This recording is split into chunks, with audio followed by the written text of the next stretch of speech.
We are live.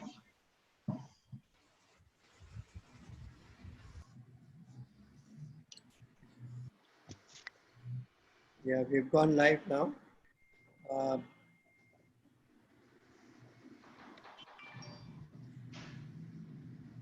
Okay, I got the message.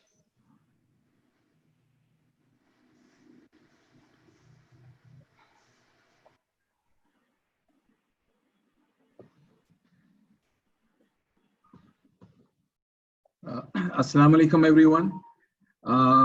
Welcome, everyone.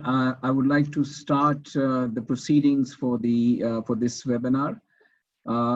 Bismillah ar-Rahman ar-Rahim. Qul huwallahu ahad, Allahu samad, lam yalid walam yulad, walam yakul lahu kufuwan ahad. Starting with the name of Allah, the most gracious and the most merciful. Assalamu alaikum, everyone, and good evening. I welcome all of you to the ICAP seminar on financial services, the challenges and the way forward. Before we kick off the proceedings, I'd just like to share some house rules which will have to be kept in mind as we progress with the webinar. First of all, if I get disconnected, one of my fellow friends, Rauf Ali Jan, will take over as the moderator. Until I hopefully till I join back shortly if there is a digital or communication disruption.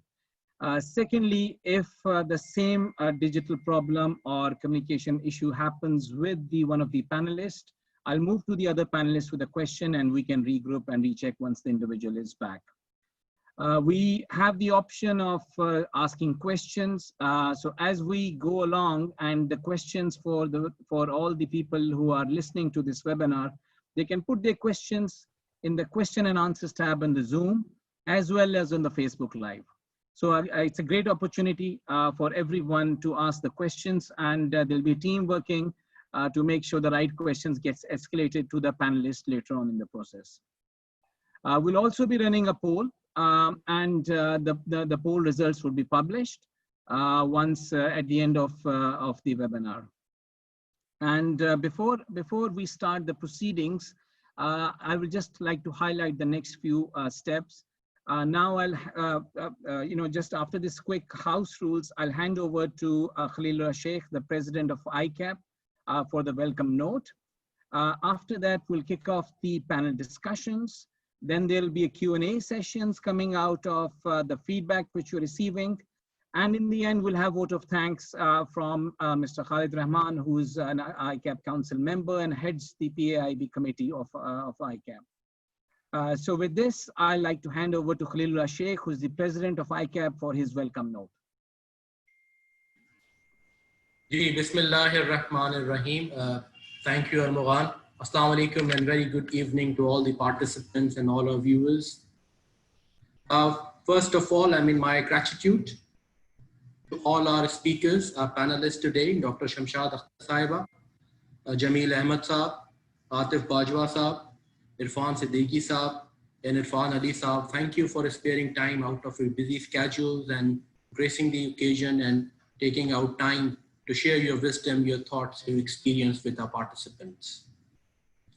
This is certainly a very important seminar. My compliments to our PAIB committee led by Khalid Rahman Saab, who has been very frequently and regularly organizing these webinars for the benefit of our members and general viewers.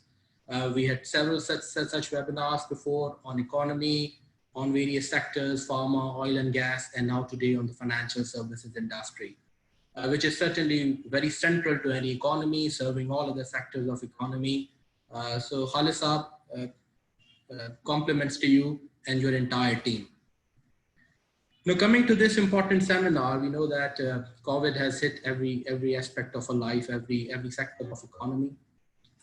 And we will learn first from our leaders today that how has COVID actually impacted this very important sector itself.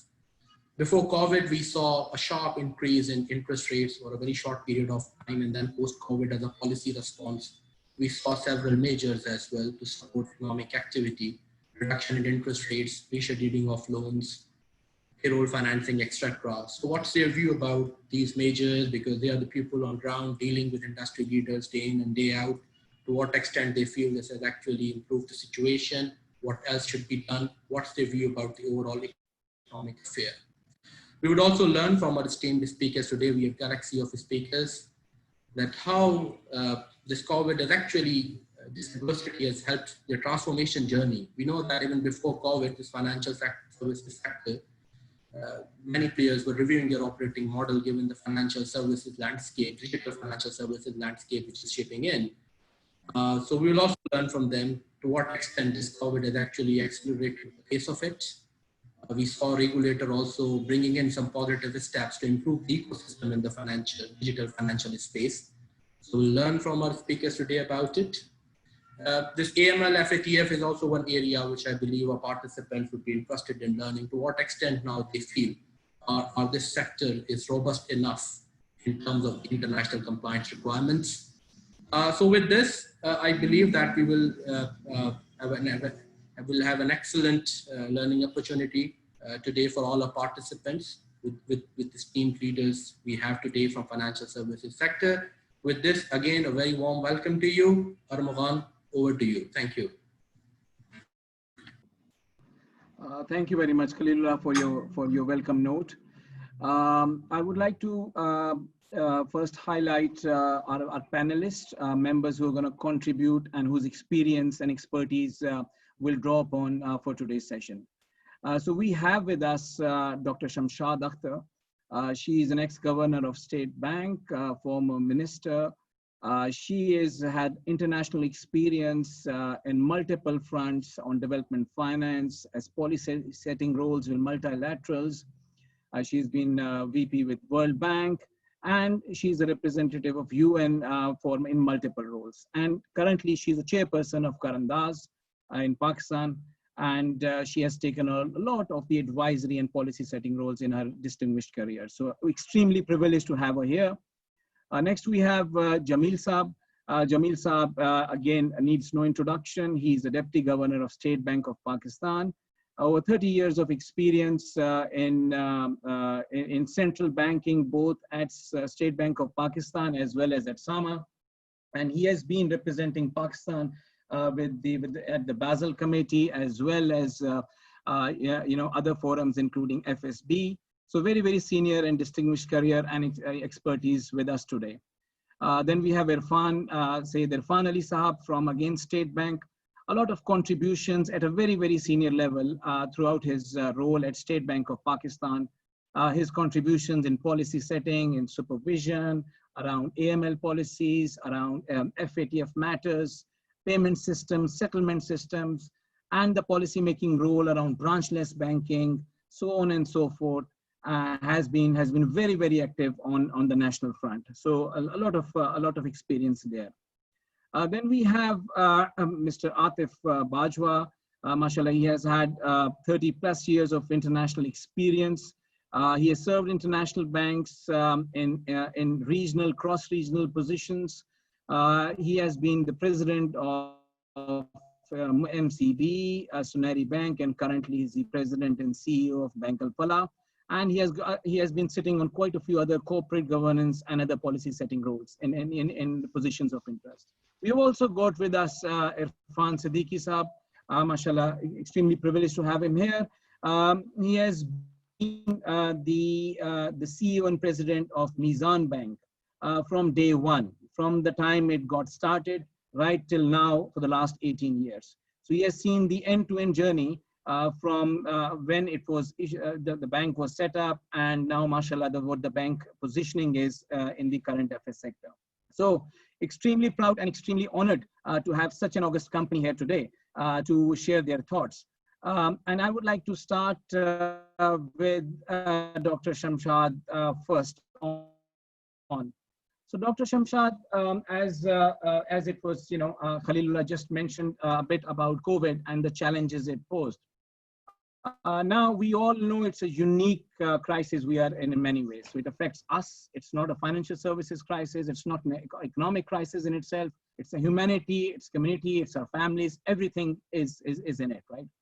And the second matter of fact is that before we kind of go into the details, and I would want to just give a very high level 2-3 data points, Doctor, for consideration. I'm sure you will have many, many more. Just wanted you to share your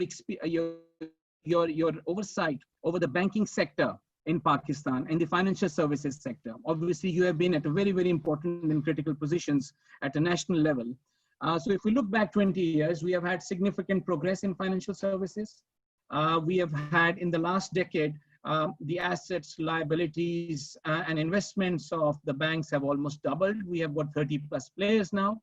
At the same time, Dr. Saab, we have got challenges around the financial inclusion aspects. And we have got challenges around, where our deposit base, based on which factor you look at, compared to the, our peer group in the region is probably lower end. So I just want you to lay the groundwork and give, macro perspective on the journey we have had in the last 10, 20 years. And how should we look forward? What, in your opinion, are the factors which we should need to strategize now in this COVID/post-COVID environment? So Dr. Saab, over to you. Thank you so much. And Bismillah ar-Rahman ar-Rahim. I'm really grateful to ICAP for inviting me and to be able to listen to such distinguished panelists. I have not had the occasion of saying hello to all of them, but it would be a pleasure to hear everybody's viewpoints. I think COVID, of course, has distracted all of us, but it has distracted those sectors much more that have been on a weaker footing. Pakistan economy being the case in point, but also other developing countries that have had contraction, but also economies that do not have strong and diversified financial system ought to be facing more complexities. The COVID-19 pandemic and the adoption of Sustainable Development Agenda, which is something that I have been subscribing to, ought to be a game changer for the financial services. It should provide impetus to digital financial services, which in my view should be the cornerstone of the turnaround of the financial services industry. It should provide impetus to digital financial services, but to fully leverage the potential, this change needs to accompany and be an integral part of a deeper transformation of the financial intermediation process. The world of course, global and regional finance, as we all know, is fast transforming. So when you raise the question of banking, I feel banking, of course, in Pakistan has moved ahead, but it's the non-bank sectors that have lagged behind. But all in all, it's important to recognize that Pakistan's financial sector has indeed great future and great potential. The reason why I say that is, of course, the rising middle income population, which at 40 million, youth population size, high consumerism, opportunities to harness domestic savings and wealth generation, and opportunities to enhance inclusion, one of the points you want me to touch. Almost 3/4 of our population is excluded from financial system, with 100 million people unbanked and 21 adults have transactional accounts, with access to women only 7% relative to South Asia and lower middle income countries whose averages are 53% and above. My second point is that despite this potential of financial sector and within, and of course, the banking, this sector has been substantially underperforming and underserving people and the economy based on the statistics I have just quoted. The impact of the early rounds of reform over 2000, and I was very much a part of it, although the reforms started before I came to Pakistan, they have paid good dividends. We have been able to transfer about 80% of the bank assets in private hands. We have had liberal entry of the foreign banks, followed by very interesting mergers and acquisition process, because I asked for us to raise the capital requirements of the bank. And also, Pakistan has promoted alternate banking options and Islamic banking. Of course, you will hear a lot from Irfan Saab. It has gained grounds. Islamic finance as a whole accounts for 15% of the deposit and 17% of the total bank deposits. We have had a major breakthrough in the microfinance industry, and then branchless banking, which Irfan has been a great architect. And we have also licensed telecom and mobile operators. We've had growing recently initiatives of fintech, affiliated technology, data services, so on and so forth. Our country managed to shift from the broker-led exchanges to unified corporatized exchange by offering shareholding to Shanghai and Shenzhen, which is not a small measure. We have also had private sector growing in the insurance sector. Now, my third point, despite all this backdrop, because of lags, system rigidities, and very severe bouts of macroeconomic instability, financial sector of Pakistan has yet to deliver in number of areas. Foremost being the gross domestic savings to GDP ratio, which is barely 5.2%. It's the lowest in over 3 decades, and amongst regional peers, Bangladesh 25%, India 28%, and so on and so forth. The second concern that we have to worry on, and that's why I feel we are not very well prepared for COVID, is that compared to regional competitors, Pakistan's financial sector asset to GDP ratio is quite small. Bank deposit GDP ratio is about 35% relative to India's 64, double. The economy remains reliant on bank financing. Bank assets consist of more than 70% of the country's total financial assets. Now, the favorite part that all of us in Pakistan has is the steep government borrowing demands, which for decades have reduced the loanable balances for private sector. No doubt, our private investment GDP ratio, besides the low domestic savings, has been influenced and by these lack of loanable funding, and our private investment GDP ratio is half of the emerging markets. The role of financial sector is to help the economies grow and to reduce poverty and make sure everybody's demands, every sector and every demands is met. Now, unfortunately, we have a financial sector which is looking only on one side. The market capitalization of the Pakistan Stock Exchange is only 13% of GDP, when Malaysia it's about 15%. We only have about 250,000 retail investors in the equity market, and the business is concentrated in large brokers. You look at the assets under management, the story is pretty sorry. Now, let me touch briefly another sector which I have been currently working on, which is the the insurance sector. Public insurance, SLIC and NIC, which are supposed to be a strong players, supporting the banking as well as the market, stock exchange, are dormant players today. The SLIC has not been corporatized even. All of them seem to be supporting again the budget financing like the financial, like the banking system. Pakistan Reinsurance Company is another sorry state. It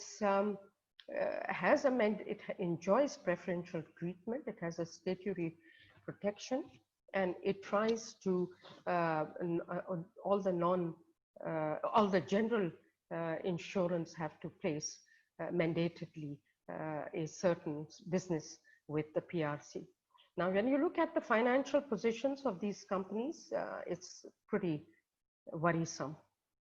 So the country's annual infrastructure spending, I mean, my fourth point before, just to move from the background on the financial sector, is that development finance is not being serviced by financial industry to the extent it should. The country's annual infrastructure spending is about 2.1, 2.5% of GDP, which is half of what they spend in Bangladesh. And given our own requirements, and if Pakistan is to remain at par with the region, we need to increase our annual infrastructure spending to 8 to 10% of GDP. This can't be done alone by the banking system, but banks have to start lending long and also blend it with other currency products. But also markets have to play an important role, institutional investors, as well as the capital market. Let's look at another key component of the development finance, SME sector, grossly underserved. Outstanding SME bank credit fell by half from over 15% a decade or so above. At least that's the number I knew when I was in Pakistan earlier. It's now barely 7.6%. The number of SME borrowers is barely 185,000.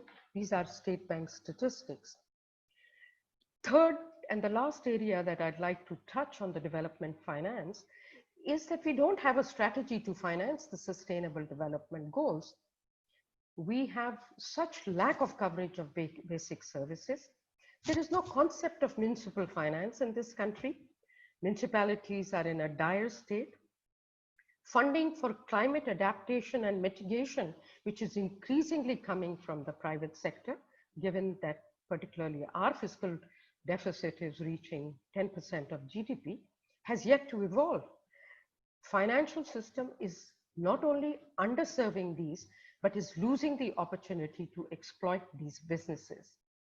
Central bank now has offered a range of refinancing facility, and I think the response of the central bank is very good, and it's diversified also. It's compensating for the fiscal constraints, of course, but the refinancing facility is given because of the weak deposit base and the low level of loanable base.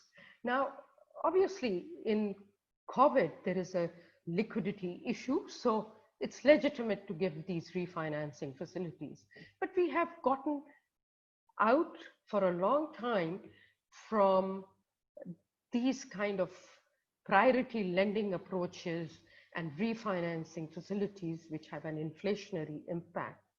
So while it's common to spur lending through refinancing arrangements, all the other countries of the world are doing it, but it is not a sustainable approach to financial intermediation and has unintended economic consequences and deters prudent lending, and it is not known to catalyze long-term lending.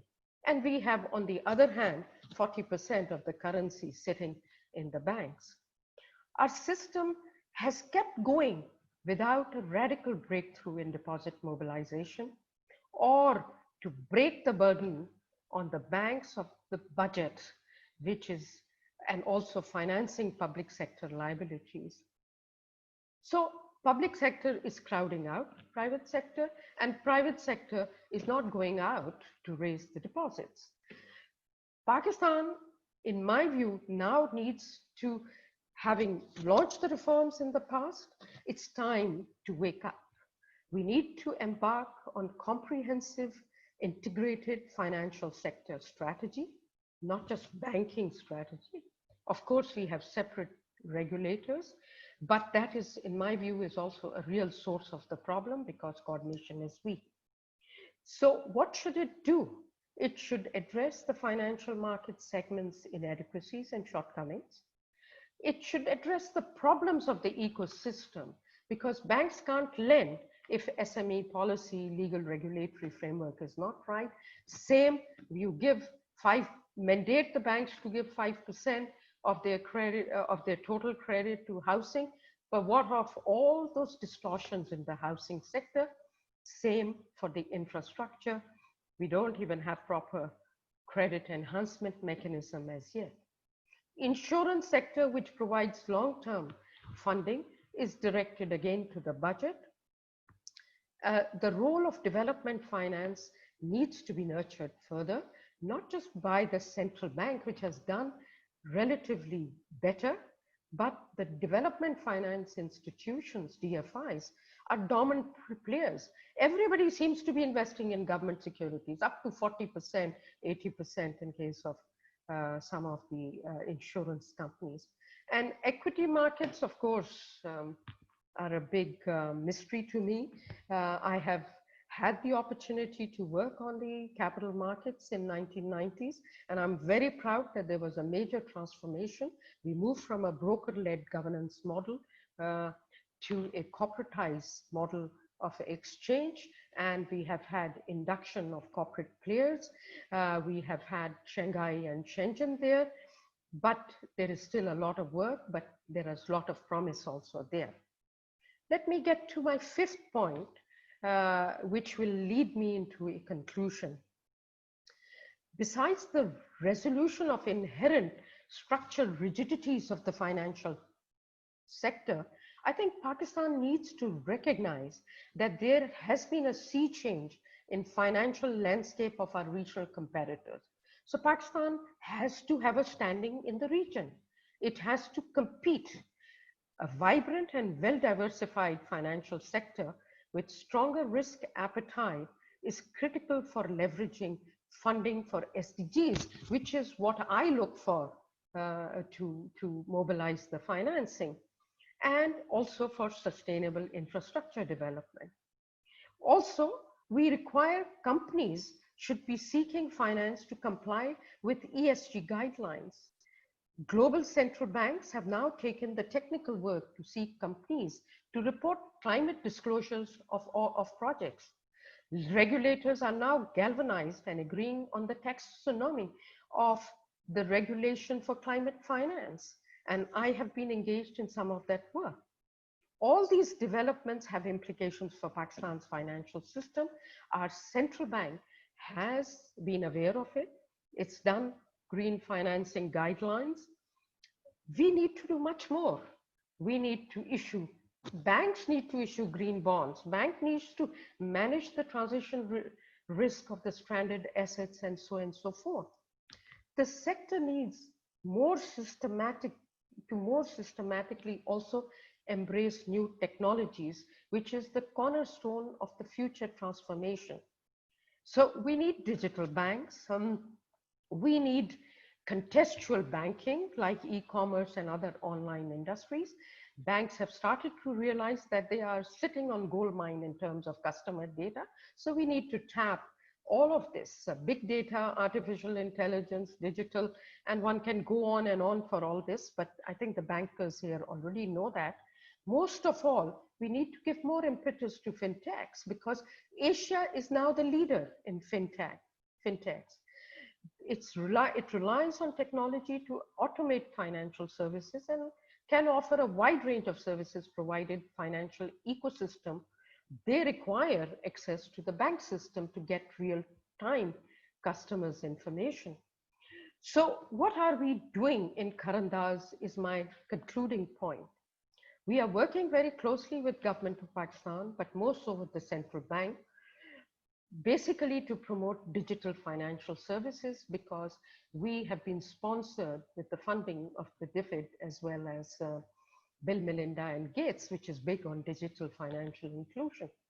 So we are helping in the development of micropayment gateway, which hopefully should be operationalized by December of this year. It'll give interoperability between mobile wallets and other providers.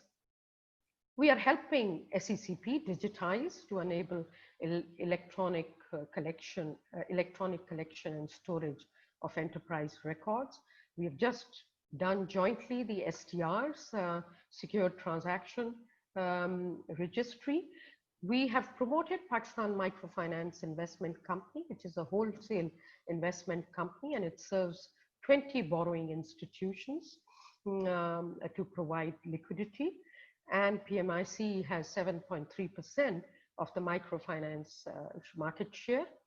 We are promoting 2 credit enhancement bodies, and InfraZamin, which is a for-profit credit enhancement facility, which is relating to my point on infrastructure. It's an NBFC domiciled in Karachi with a capital base of 15 billion. Its sole line of business will be to issue credit guarantees for infrastructure related to different instruments. We are working with the Central Bank and Ministry of Finance on Pakistan Credit Guarantee Company, which is an SME credit guarantee company.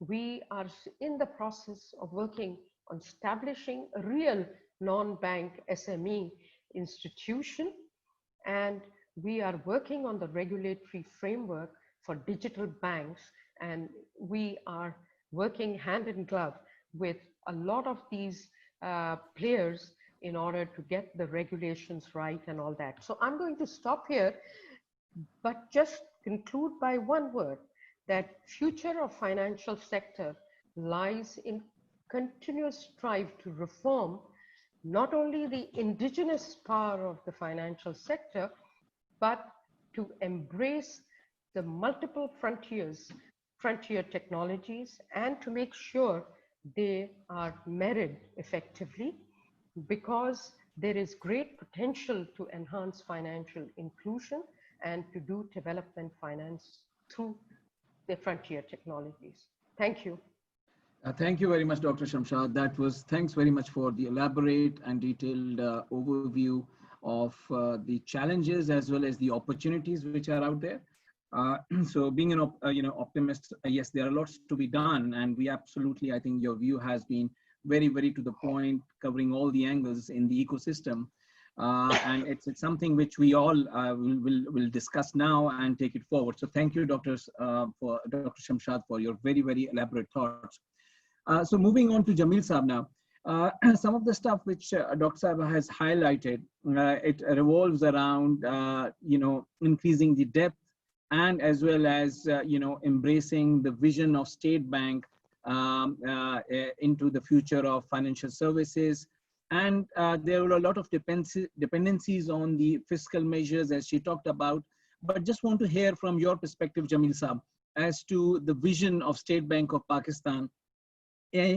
Firstly, a lot of activism was shown in 2020, where State Bank of Pakistan ensured that there was no liquidity crunch in the market, and the financial services industry, under the guidance of State Bank of Pakistan, made sure that the basic services and the essential services were provided to the ecosystem, and the pulse kept on running.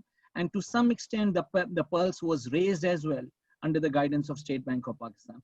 So Jamil Saab, the challenges of diversification, the challenges around SME sectors, unbanked sector, undocumented economy, and the future challenges.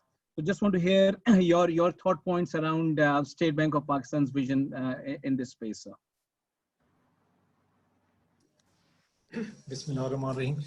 Thank you, Arman Saab. First of all, let me also start by saying that after Dr. Shamsad's speech, obviously, she's my former boss also. It's difficult to speak, but I mean, she has raised a number of points related to the financial sector, and I think she is one of the experts on the financial sector of Pakistan, and the points she's raised are quite relevant. And on some of them we are working from central bank side, and others also there are other regulators like SCCP also, so some points relate to SCCP. So I will focus from the central bank perspective. First of all, let me thank ICAP and President ICAP Khalilullah Saab and other ICAP officials for inviting me to be a panelist, and also thankful to my colleagues also for joining from banks Ataf Bukhari Saab, Irfan Saab, and other panelists. I think I will like to dwell on to 4 or 5 things, and then I can receive questions if there are any specific questions. So starting with the some of the initiatives which State Bank has taken recently, post-COVID situation, and we all know that it's a very different environment in which we are operating, and somebody said that it's once in a century kind of incident through which we are going on right now, and it has posed very specific and very different challenges which we were not used to deal with. But over a period of 4 or 5 months, I will say, we have learned a lot and have tried to adjust our policies and took a number of initiatives to cope with the challenges which has been posed by COVID situation. So from I think the perspective of banking sector, I will say that we have taken a number of initiatives, not just to address the issues faced by the banks, but also the customers of the banks, and also to dispel some of the impact of the COVID on the larger economy, and to ensure that banks are in a position to provide the required flow of funds to the various sectors of the economy, and particularly the priority sectors. So within that, as you all know, that we have taken a number of initiatives on launching various schemes.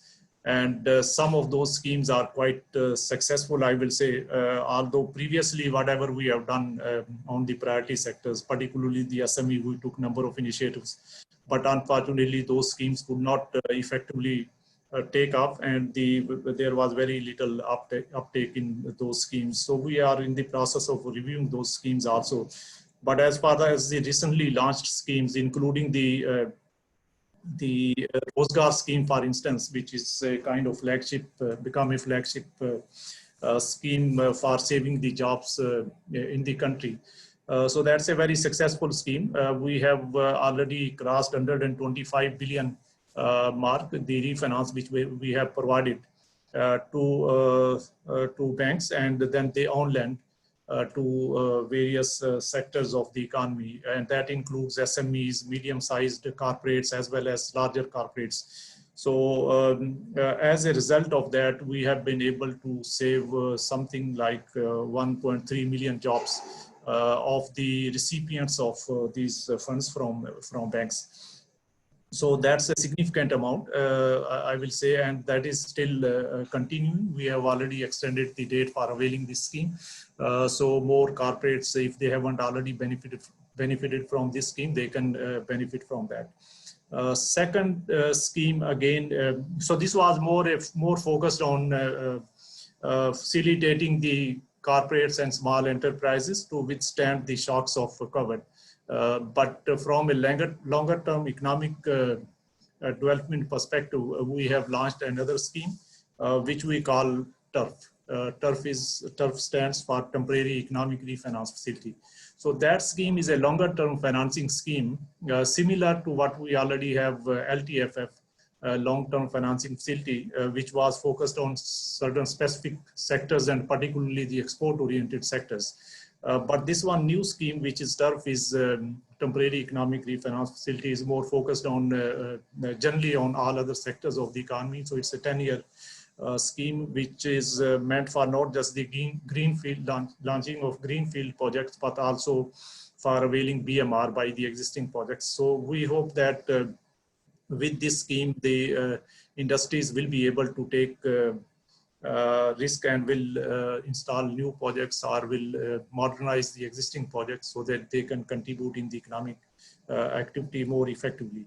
And already we have seen significant takeoff under that scheme also. So around 70 billion applications for around 70 billion financing has already been received, and a number of projects have already been financed, and in fact, in some cases, disbursement has also been made. So that scheme is although a long-term scheme, but is as effectively taken off, and borrowers are availing this scheme also.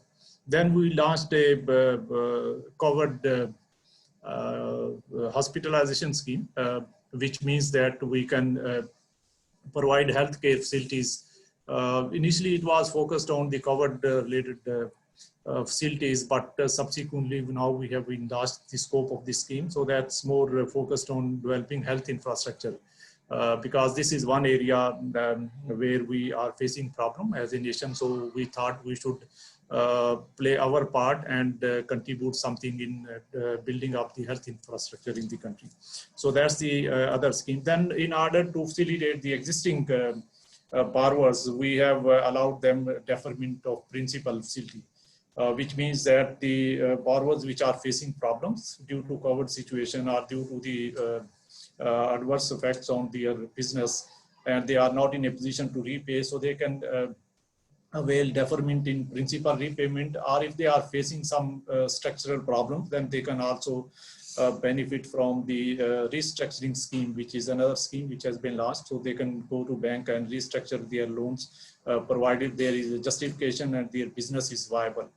So that's the that's an facility which they can avail if they have a viable business. So they can go to banks and can negotiate this facility. Then we on other initiatives which we have taken under COVID situation, some macroprudential supervision, which are more focused on banks, whereby we have provided certain capital related reliefs and some provisioning related reliefs to banks, so that if the banking industry is having some issues as a result of COVID, so they can also be facilitated and they can perform better in the existing environment. Now coming to, so these are some of the schemes which we have launched for priority sectors. Now I will mention 3-4 other things. One is that we are working on developing our payment infrastructure. Around this area we have done a lot of work. So we launched a national payment system strategy, whereby we are taking number of initiatives under this 5-year strategy. One of the key projects under this strategy on which we are working, and which is about to be now, first phase of this project is about to be made operational, is the micro payment gateway. This is a huge project in the payment system infrastructure area, and on this project we are working in collaboration with the Bill and Melinda Gates Foundation and Karan Das also. Once this project will become operational, first phase is going to be operational early November this year. So I think this will be a kind of revolution, I will say, in the retail payment infrastructure, as far as the retail payment infrastructure is concerned. And this will also facilitate payments and will bring efficiency and will facilitate the customers. Similarly, there are a number of other initiatives under payment system, and in order to facilitate the customers, as you all know, under the COVID situation, we have already requested banks, and they have acted on our request, and they have waived the charges for internet banking and for POS machine use and for other related payment infrastructure. So we think this will contribute a lot in digitalization of payments, and as a result of that, already we have seen significant increase in the digital transactions. So I think that's a facilitation from the banking industry side to the customers, so that they can do transactions online, or can use the other alternate delivery channels to make fund transfers and to pay bills and to do other related transactions. On the financial inclusion side, on the financial inclusion side, I think this is a very one area which is quite close, I will say, to the chest of Dr. Shamsad, and she is the pioneer in launching the development finance group in state banks. So one of the area within this group on which we are working is the financial inclusion, and we have a 5-year strategy for promoting financial inclusion. And if you look at the data, you will be quite pleased that there are a number of initiatives which have already been taken, and those are reflected in the increase in number of accounts which the banks have opened, and there are various categories of accounts, and that includes the Asan accounts also, which are meant for lower segments of the society, whereby anybody from general public can also open that account, and documentation is also relatively simplified. Thank you, So Jamil people sir. are, Sorry, yeah, in the interest of yeah, time, I'll slightly have to interrupt you here. I think yeah, very well explained, Jamil Saab, that the macro level challenges for economy like ours, emerging markets / frontier, are huge. But at the same time, as central bank of the last resort, or in this situation being the first line of defense, I think the recent times, these COVID times, we have really clearly seen the sea of change which has brought about in terms of how transactions are carried out, the initiatives which State Bank has taken, and as you said, the need to do more in terms of financial inclusion, as well as the revolutionary, introduction of the payment gateway. So I'm sure, inshallah, that is going to pay very, very strongly, or inshallah will get better and will get more digitalized based on the initiatives taken. So thank you, Jamil Saab, for helping us understand these initiatives. I'll move to say that Irfan Ali now. Irfan Saab, slightly changing the subject a bit in terms of the matters which are closer to your heart in the current scheme, mainly around FATF agenda, mainly around how the recent in bringing into scope of post office and the planned actions with the CD, NS, along with the non-financial businesses and professionals. If you can give us a quick update, for the audience to understand what's happening in currently on the national FATF agenda, so we can then open up the with the more discussion areas. Thank you, Irfan sir. Thank you so much, Armuzan. And having listened to Dr. Shamshad and Jamil Saab is my current boss, and Dr. Shamshad was my boss. But anyway, I must point out to all the participants here that it was Dr. Shamshad Akhtar, under whose leadership we set up the FMU, as you now see it, the Financial Monitoring Unit, and it was under her leadership again that we set up the branchless banking network that you see. But anyway, Jamil Saab ko to main report hi karta hu, so whatever I do accomplishes, obviously his contribution is always there. Okay, now coming straight to the questions, there are two things that must be kept in mind. One is that we are not only under a FATF action plan, we are also undergoing an MER. So the requirements of both FATF and MER are different. FATF action plan is primarily focused on terrorist financing, while MER is your overall compliance of AML CFT. So the requirements of both these streams are different, with different risks, and with practically different teams we're working on both those teams. For the FATF action plan, you guys will be pleased to know that the component that pertained to the financial sector, that was called IO 3, and that primarily meant that we had to demonstrate that we understand risk, which we did, and that we were found compliant. Then we had to also demonstrate that we are reaching out to the bankers, and bankers are reaching out to the customers on the requirements of AML CFT.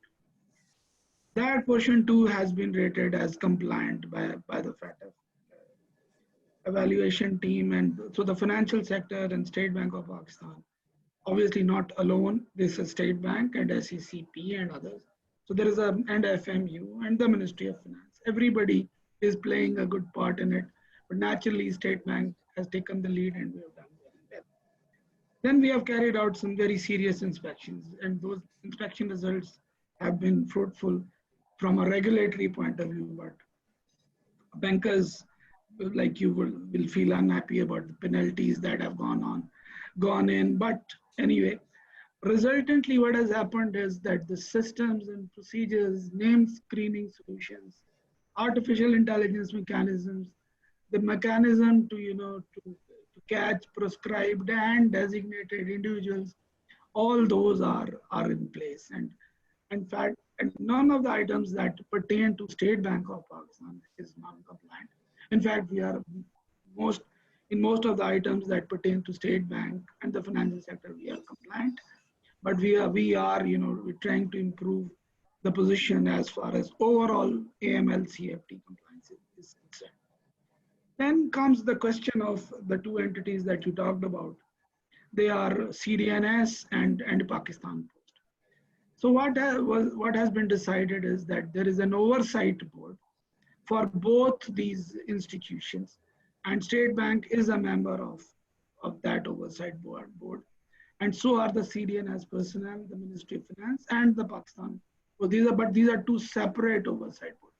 So from a regulatory point of view, there is an oversight board that is looking after the AML CFT part of both these institutions, and then there are other transformations coming up, and banks are being lined up to carry out the AML CFT component for CDNS. As all of you would be aware, that in parallel to the financial sector, CDNS has a very large deposit base. So it is equally important that they also come within the regulatory ambit as a financial institution, but then there are challenges. And coming lastly to the DNFBPs, designated non-financial businesses and professions. So what has happened here is that these institutions are now have been specially classified, and their regulator has been decided. For example, a major profession that is accountants, their regulator would be the Institute of Chartered Accountants, that is the ICAP. For precious metals and gem dealers, their regulator would be the Federal Board of Revenue. For real estate agents, it would again be Federal Board of Revenue. And for lawyers, it will be the Pakistan Bar Council. But yes, these institutions or these professions are not really, they're not trained to be regulated, unlike financial institutions that are used to being regulated and have years and years of, in fact, they owe their existence to be licensed, unlike a lawyer or an accountant who has to follow his own stream. So then FMU exists, and FMU is doing a fantastic job as far as analysis of STRs is concerned, and so are the financial institutions. So there is a combination of State Bank of Pakistan, FMU, and the financial institutions that are taking all the necessary steps that would fulfill the requirements of PATF in the short term, and MER, that is Asia Pacific Group on Money Laundering, in the long term. So these are the two streams of processes that are going on simultaneously. Thank you.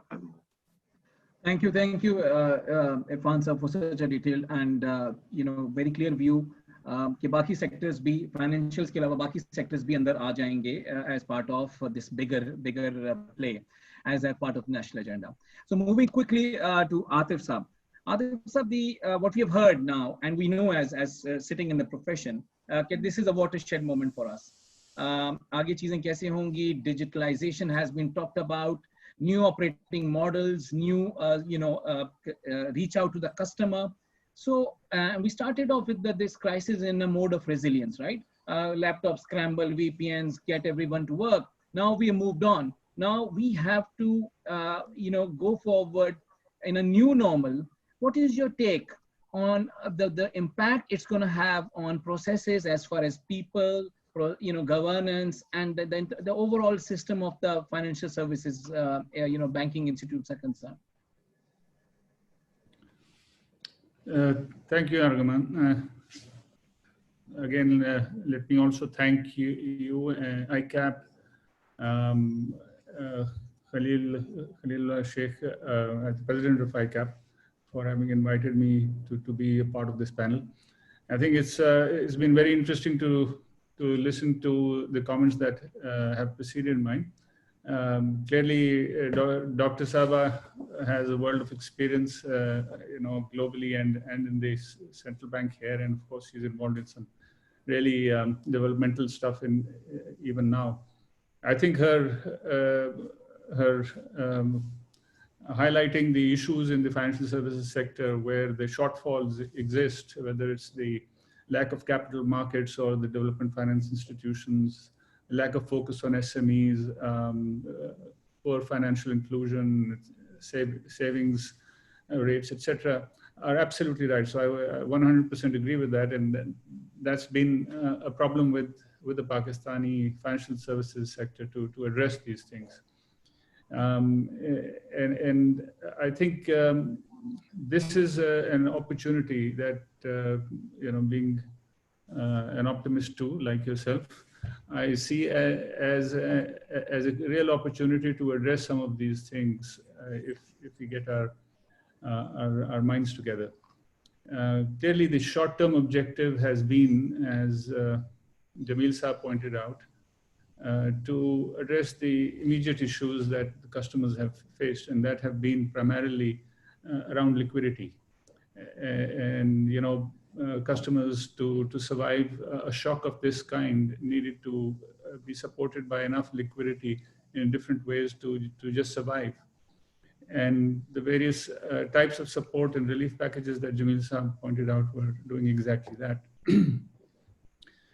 I think while the banks have also come forth and supported this initiative, this is not enough, because we know that you can't continue to hope for the economy and our customers to revive just on the basis of liquidity, which really has been incremental lending. So through this process, the banks have taken on an increased risk on their balance sheets, and the customers have taken on increased risk on their balance sheets. So going forward, we have to look at the world in a very different way, and banking institutions have that responsibility to make sure that their own operations are changed significantly, and that they help the customers in different ways. So one of the things, for instance, is that we are looking at, and I think Irfan will talk about as well, is how do we really change this temporary support that has been provided through the help of State Bank into a more longer term way of thinking, where we can, try to provide longer term capital for the companies that are likely to come out of this issue, hopefully by end of this year or next year. How do we ensure that their capital structures are the right ones, and that we support them with the right instruments, whether it's a debt instrument or it's a quasi-equity instrument, or indeed equity that comes into supporting their balance sheets longer term. So I think we have to move into that kind of thinking and not be short term anymore, because short term loans will not be sufficient. In this, I think the need to develop capital markets for longer term funding is going to be critical, which is something that we need to be doing, and we've been speaking about it at various meetings within the banks. How do we actually finally get the capital markets going to raise long-term capital?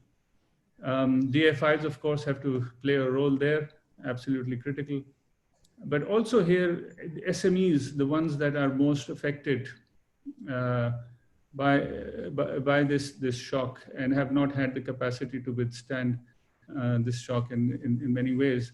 I think we have to be responsible enough to go in and take on the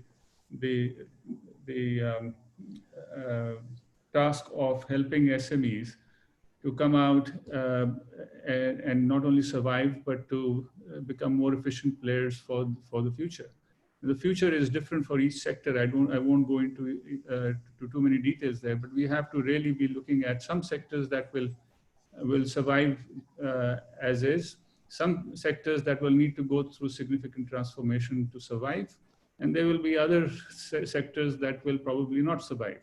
So I think there's a job for all of us to do, which one is which, and how do we support them to get to the next phase of their lives. So that's on, as bankers, as lenders, as capital providers, as funding providers, that's one area that I think we need to change our thinking for the future. The second part clearly is how do we make a transactional convenience go to the next level. So, you know, we talk about digital a lot. You know, we really have to step up our game as an industry. We've realized that, you know, customers would much rather do transactions through you know, different digital channels. We've seen, for instance, in our own bank, the ratio of banking in-branch transactions to digital transactions go through a significant shift. And so this just shows that customers are willing and able to take on digital transactions if the push is there, and the push has been there because of COVID-19. But I think we need to now take it to the next level and make transactional convenience much more easy for our customers.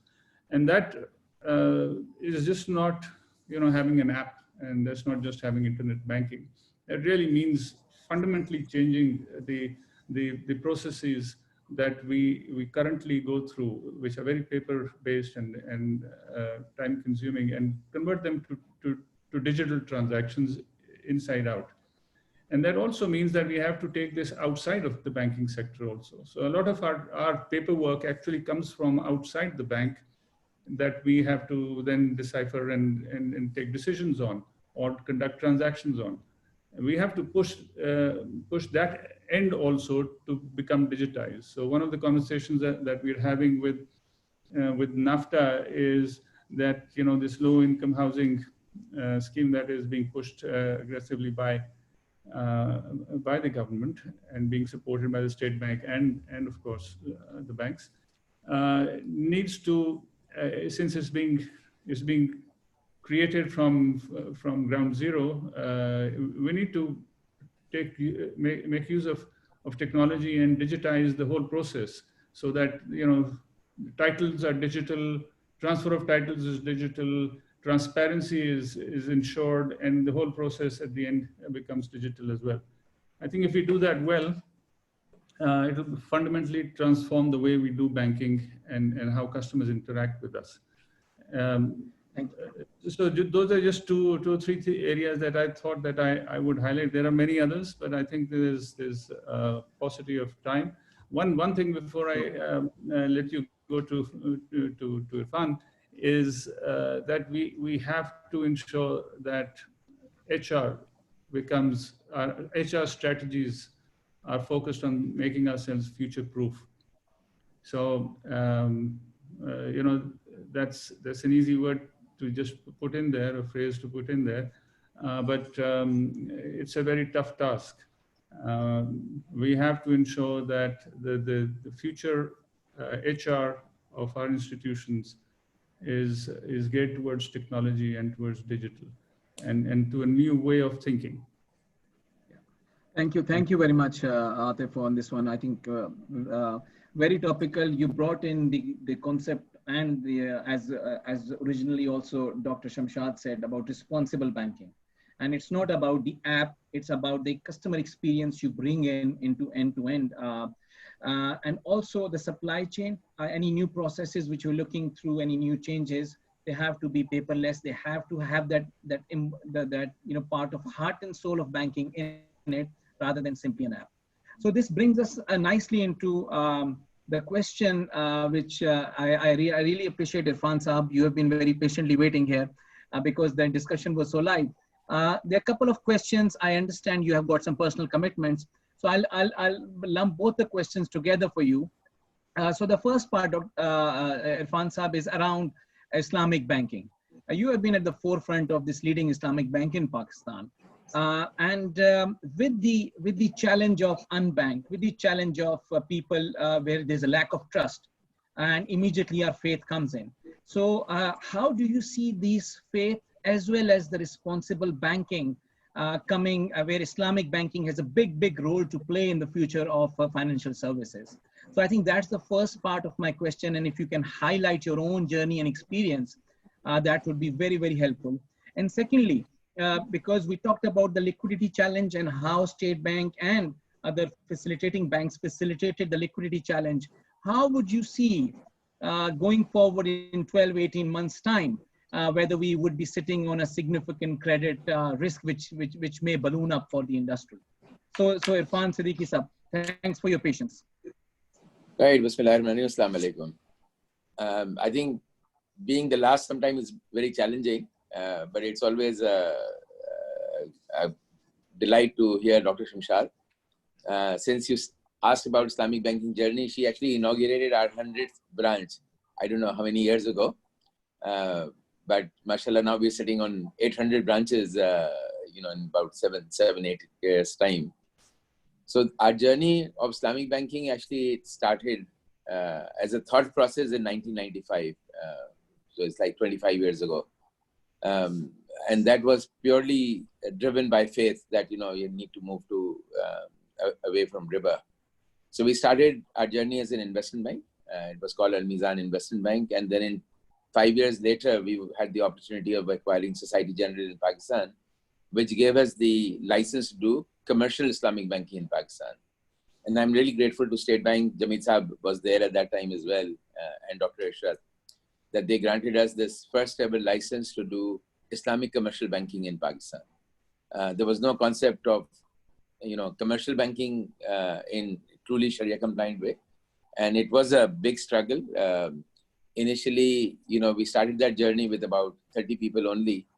And it was a big challenge that if we were offering jobs to about 10 people, only 2 would come in. Other 8 would regret saying that, if Islamic banking doesn't work out, we would not be able to go back to the conventional industry as well. And mashallah, now I'm happy to say that if we offer jobs to 10 people, every single one of them will want to come and join this profession. So it was a tough journey initially. Documentations were not available. Sharia scholars were not trained. But alhamdulillah, I think the perseverance in our team and hard work made us grow. And the growth rate of Mizan Bank, if you talk about the deposit size, obviously everything else follows that, has been at least twice as much as the conventional banking industry. And I really feel that it's not because we worked very hard or we were very smart. I think it's because there was a, unmet demand in the entire Pakistan that they wanted Islamic banking. I'm sure Atif would probably agree on that, they were very active in the Islamic window side, and they also saw a very good response in Al Falah Bank. So, as a country, we've seen growth coming in, not just in Mizan Bank, but all over.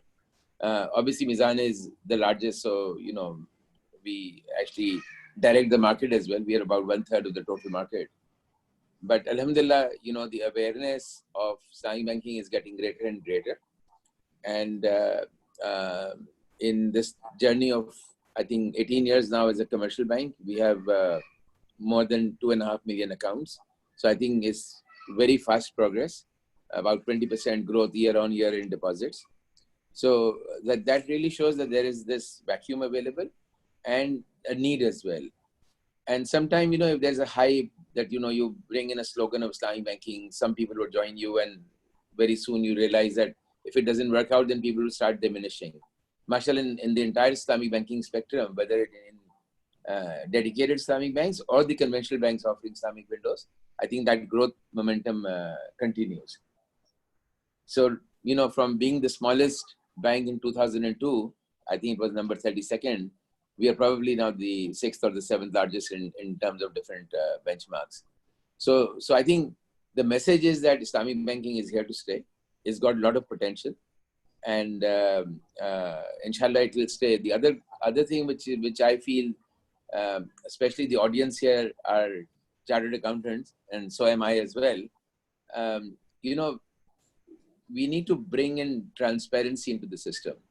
When we make financing available to customers, and because of Islamic banking, there's some element of profit and loss sharing, we need to be more than doubly careful in terms of selection of customers. And as a result, you see our NPL right now is the lowest in the industry. It's I think 2% or something like that, which is very, very low. So because we do emphasize a lot on documentation in terms of what is available in terms of cash flows and all these things. So because if there's a downside, then Islamic bank would tend to lose faster than a conventional bank. So it helps us to document things better. In terms of deposit, about 66 or 67% of our deposit comes from retail customers. So it's a very retail-oriented bank in terms of granularity. I think it's the highest in Pakistan in terms of percentage. So obviously that helps in order to maintain sticky deposit, because these deposits, when they come in, they don't leak out. So although they are short-term in nature, but in terms of the actual practice, it becomes a long-term deposit as well. So then we are able to take longer-term exposure in our long-term projects, whether 10 years or 15 years or whatever. So it becomes easier. Shall I jump on to your next question in terms of the COVID-related thing, how it's going to affect us 5 years, 10 years down the road? I think on that one, I really want to compliment Jameel Saab, Irfan Ali Saab, our current governor, for a very proactive policy in terms of providing the short-term breather. When COVID happened and lockdown happened, we all started in terms of collecting money for food donation within the bank, outside the bank, whatever. And things were looking extremely grim. I mean, I would say that I've been back in Pakistan for now 30 years after spending maybe 10, 15 years abroad. But that was the only time I really felt a little bit pareshan, I would say, in terms of what is going to happen. That people would come on the street, they would not have food to eat, etc., etc. But I think somehow, alhamdulillah, Pakistan managed it very well. For the first month or so, our own people from the bank, they were going for distribution of food and all these things. Things were very, very different. I mean, the people were really in a state of, I would say, not knowing what to do, jobless. But all these schemes which were introduced by the government, by the state bank, I think helped industry stabilize a little bit. Our exporters, who we felt would probably default, there was open foreign exchange contract in banking scenario. We were talking about some defaults coming in there, but nothing came in through. And this currently, the 1-year moratorium in terms of principle, obviously there's a downside to it, that you would not know for 1 year what's going to happen after 1 year in terms of delinquencies. But somehow, we've done a very quick and rapid portfolio review very recently, because IFRS 9 requires us to do that. And we were really pleasantly surprised that things are not as bad as what we visualized originally. So I think I would like to pick on point which Dr. Shamshad made is Pakistan wake up. I really feel that Pakistan is a land of opportunity. I mean, I've seen it. I came back to Pakistan, started with Pak Kuwait, which was again a dormant organization. Jameel Saab and I, we knew each other he was the auditor from the State Bank side, and I was here in Pak Kuwait. So we know each other from that 30 years ago. But things were really, a bleak situation in Pak Kuwait where nothing was happening. But alhamdulillah, the same company turned around. It became better in terms of everything. So the resilience is there, but we like Dr. Shamshad said, I think we need to wake up. We need to understand that we can't run this country, not the political running of the country, but we can't operate as Pakistani citizens with makeshift arrangement by doing something which is like short-term, hit and run kind of a thing, where people will not have faith in us. The typical thing that if Pakistani send a crate of fruit to Middle East, half of them would be very, very small and half will be big. So all these things are jugaad, which will not work for too long. So I think Pakistan need to wake up. Bangladesh, when we separated from Pakistan, we all used to say that, it will not last 2 years. But look where they are in our export now. Look where the currency is. It's because they worked hard. So we need to work hard. I think our skill set is there. We're an educated country, young country, English-speaking population is there. So there's a lot of things in plus for Pakistan. It's just that I hope that, we wake up with this COVID situation. We wake up that we can't run our own affairs the way we were running before. we need to be honest, we need to be transparent. And like I said, for this audience of chartered accountants, I think this integrity issue, honesty issue, transparency issue is very essential. We feel very comfortable lending to customers where we feel that they are honest, even if they are SMEs, and they are transparent. And obviously, you lend to big multinationals without thinking too much about it, because you feel the transparency is there. You feel that the audited accounts will be a true reflection of that. Here in a lot of medium-sized business, even I would say in big businesses, in local businesses, they would come and very easily tell you that, the actual accounts are this and tax accounts are these. So I think we need to move away in terms of documenting our country better. I think it will only help us in really coming out of this low-end country into a medium-end country, I would say. So I think I would like to end here in case if there's any questions, I would be happy to answer them.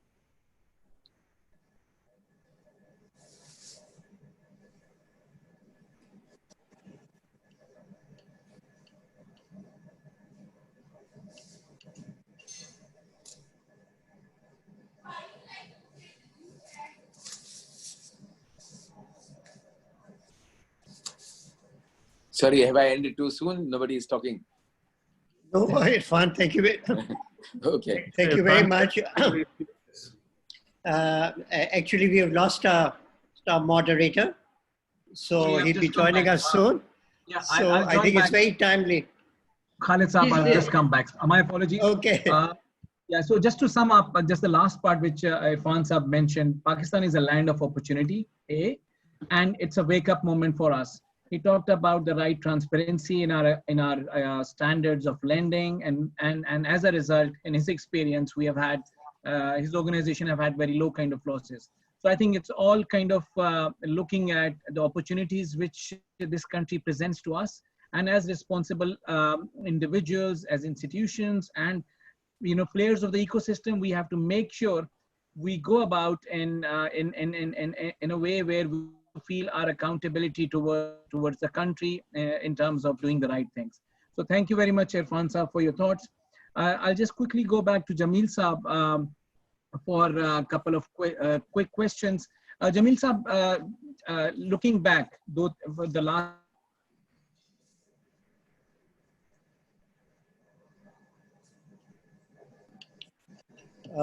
we are having problems.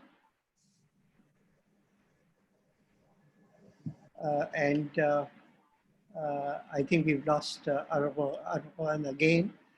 So Irfan, I think you had to leave at 8:45. Are you okay to stay, or you'd like to leave now? We can't hear you. You've got your mic muted. Sorry. Yeah, I'm here for 10 minutes more, and then We I'll still close can't it. hear. Okay.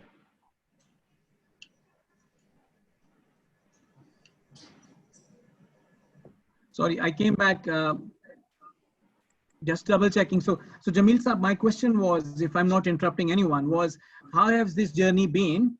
And what from a state bank's perspective, it's a fine balance as far as our conversion FX rate is concerned and the monetary policy rate is concerned. So kudos for the activism so far, but what should we expect going forwards, 6 months, 12 months in terms of keeping this fine balance? Inflationary pressures, external, internal. It's a job, I'm sure you must be getting sleepless nights about it. But just want to hear your thoughts. Is there any expectation, or what's your thinking around this going forward? Arwan, can I just interrupt you? And Jamil Saab, I do apologize for this interruption. As I mentioned earlier, that Irfan Siddiqui had to leave at 8:45. So Irfan, are you still okay with staying? Sorry, I didn't hear you. Or you want to leave now? Yeah, I'm okay for 10 more minutes, Khalid. Okay, thank you. Yeah. Okay, Arwan, go on, please. So thanks, Khalid Saab. So Jamil Saab, you have my question. If you Okay, thank you very much. I think first of all, let me say that if somebody asks a question from us that what is the expectation on monetary policy and exchange rate, so the answer normally which we give is that you can have a look at our recent monetary policy statement, and it gives you the current account of the situation and then also some indications for the future. But having said that, I think if you look at the recent actions which have been taken by the Monetary Policy Committee, so we have reduced the policy rate by 625 basis point within a very short span of time. I will say relatively very short span of time. And we are one of the highest actors, I will say, as far as the policy rate is concerned worldwide. If you look, we have the rate cut which we have done and the time span within which it has been done. So it's quite historic and also compares quite positively as far as the other countries' actions are concerned. This has been partly, I think, facilitated by significant reduction in inflation rate and also some of the other improvements which we have seen, particularly on the external front. We have seen significant improvement whereby the current account deficit during fiscal 20 coming down by around 78% as compared to last year. So it's well under control now, less than $3 billion for the current year. So it's a, I will say, huge improvement. And as a result of that, it has also facilitated as far as the exchange rate is concerned. So we have seen good stability, I will say. But again, it depends on the on further development. So we are not in a position to say anything what will happen going forward. But when we look at the things now, I think it's quite stable and moving both way and within a very reasonable band. So and this is facilitated by reduced oil prices and some other improvements which we have on the external side. Particularly, I would like to mention one area where we have done fairly well, and that's the FX remittances, which we have foreign remittances, which we have received. It has for the first time crossed the mark of $23 billion. And despite the World Bank projection that our remittances will decrease by 20%, it has in fact increased by 6% during fiscal year 20. So as against the situation in many other countries, countries which are comparable to us, whereby the remittances have significantly declined. So it's a pleasant surprise for us. And I think in order to maintain this situation and to improve the level of remittances, the central bank has taken a lot of actions already, whereby we have facilitated banks and their foreign tie-ups, and also to some extent to the remitters of these remittances also. And already we are coordinating with the concerned government ministries, whereby a number of other actions are also in progress, which once taken will further strengthen our remittances flow. One particular area which I would like to mention, which we are very actively working, is the launch of digital account for non-resident Pakistanis, and on which we have coordinated with selected number of banks already, and they are in the process of testing their pilot projects. So soon it will be announced formally. So this will enable the non-residents Pakistanis to open their accounts online, and the KYC and other formalities for opening of accounts will be done very smoothly online, and they will not be required to visit physically to any branch, and documentation will also be simplified. So I think there, and then through those accounts, they will be able to make investments, not just in stock market, but also in bond markets and even in properties and some other avenues. So I think we are quite confident that this will contribute in increasing the flow of remittances, which is quite crucial for our balance of payment issues. So that I think will I will say facilitate, along with some other actions which we are coordinating with government and which will be taken soon. Thank you, Jamil Saab. I think two very, very important wins, as you've said, remittances staying on track and bettering the past trends despite the difficult situation we are in. And on top of that, the overseas account opening, I'm sure it's going to open up more doors for inflows and more doors for investment opportunities. Before Irfan Siddiqui Saab, you leave, I just want to ask you the question in terms of the role the Islamic banks have played, and especially your bank. Do you see a regional role as well in terms of where the leadership role in terms of the product development, in terms of the new product, and you, mashallah, you've got an extensive team to support you, and you have been at the forefront of development, product side as well as sector side. So what are your thoughts in terms of the future of Islamic banking vis-a-vis this kind of a role? Right. Thank you, Roman. I think going abroad right now in terms of putting capital outside and opening a branch network, I don't see that happening, especially in this post-COVID situation. Even pre-COVID, the capital requirements were so high that it doesn't become feasible.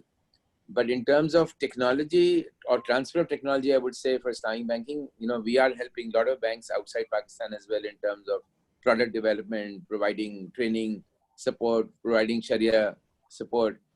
And I think I'm happy to say that in terms of a Sharia department, I believe that Mizan has got the largest Sharia department in any Islamic bank around the world. We've got about 60 people, which includes chartered accountants, MBAs, lawyers, just in the Sharia compliance section. So we're very, very well equipped to take this technology abroad in terms of providing that.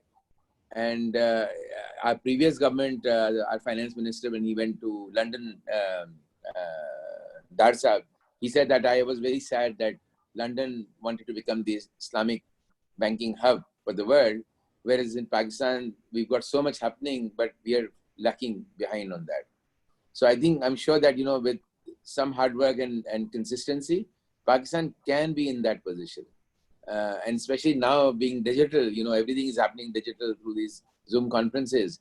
So Pakistan can step up their efforts in terms of, contributing more towards Islamic banking cross-border.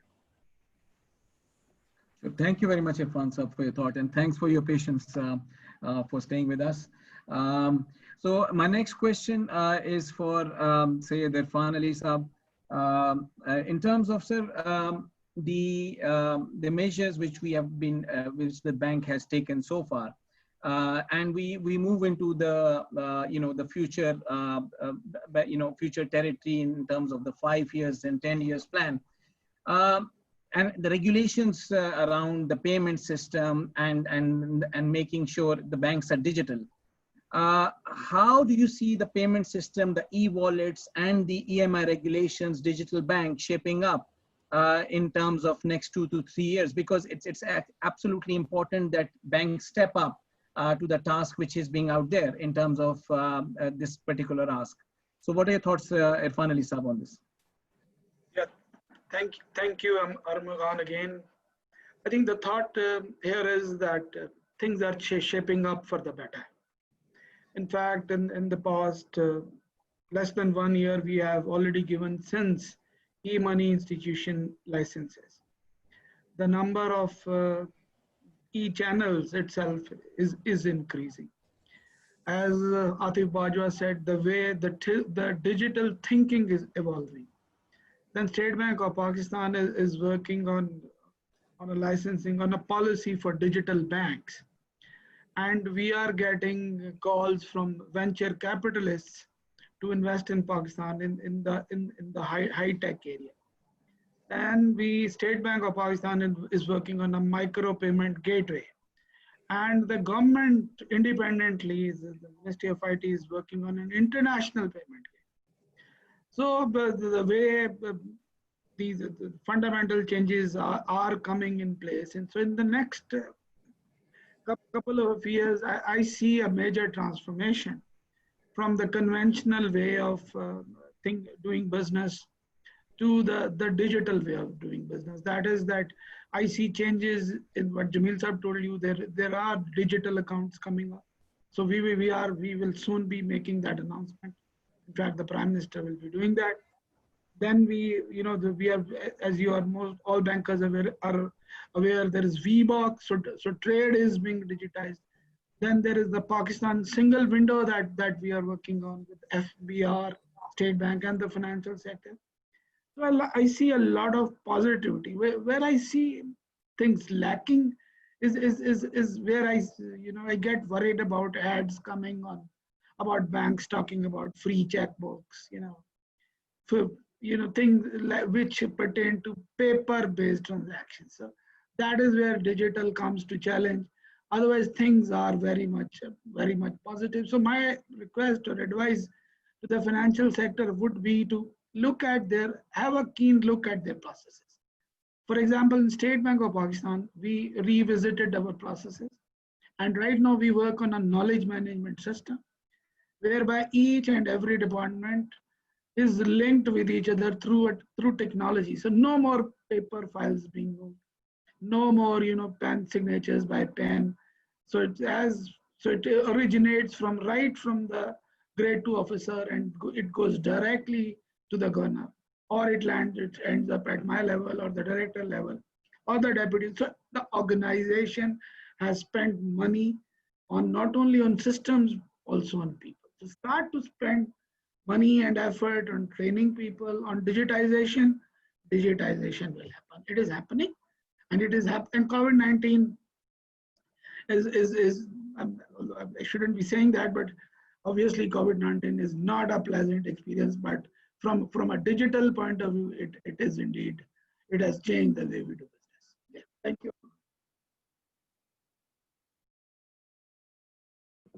Thank you, Irfan sir. No doubt it's not a pleasant experience at all, but it's as using the term by the other panelists, it's a wake-up call. And with the opportunities, inshallah, which this country has to give and offer us, we should again try to look at the glass half filled and make sure the necessary steps are taken. I'll quickly go to Atif Sahab here for a quick one. Atif Sahab, what we have heard today, we have heard about you also talking, Irfan Sahab also talking, and the guidance from Dr. Shamshad in terms of the change which is required in the future, and the guidance from State Bank. Now, this is as a commercial bank, as a financial institution, isn't this a time where we should go back to the drawing board and reassess how we stay relevant, how we stay organic, how we stay futuristic in this space when the digital transformation sectors, unbanked remittances, a lot is happening here. So is it a moment where we should go into our strategy part as financial institutions and look through how we're going to stay relevant, sir? Absolutely. I think this is the right time to reassess where we are and where we're going. So just as an example, it's just not a coincidence, but we have just embarked on our next 5-year strategy internally at Bank Al-Falah.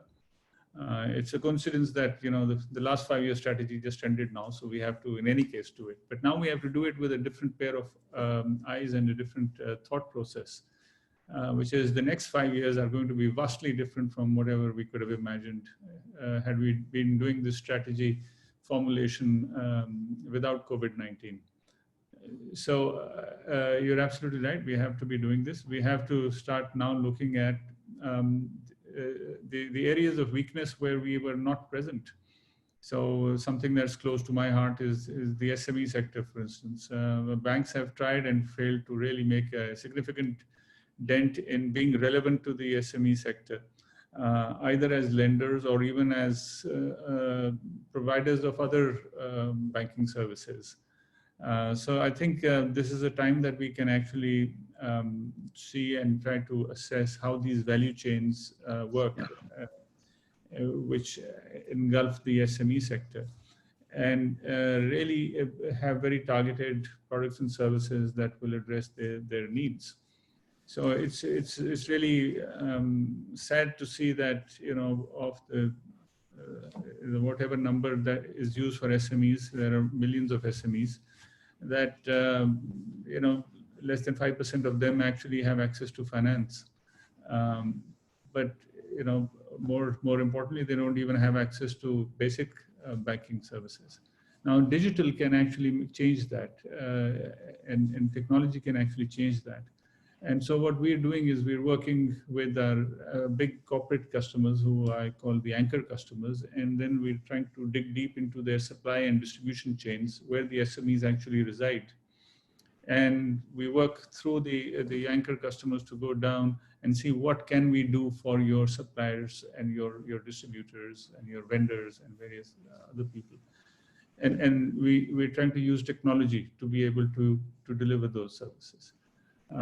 So it's an attempt, and as we go down that path, it's very apparent that this space is absolutely huge, and it's just been untapped. Yeah. So that's one example of what you were saying. We need to start thinking differently.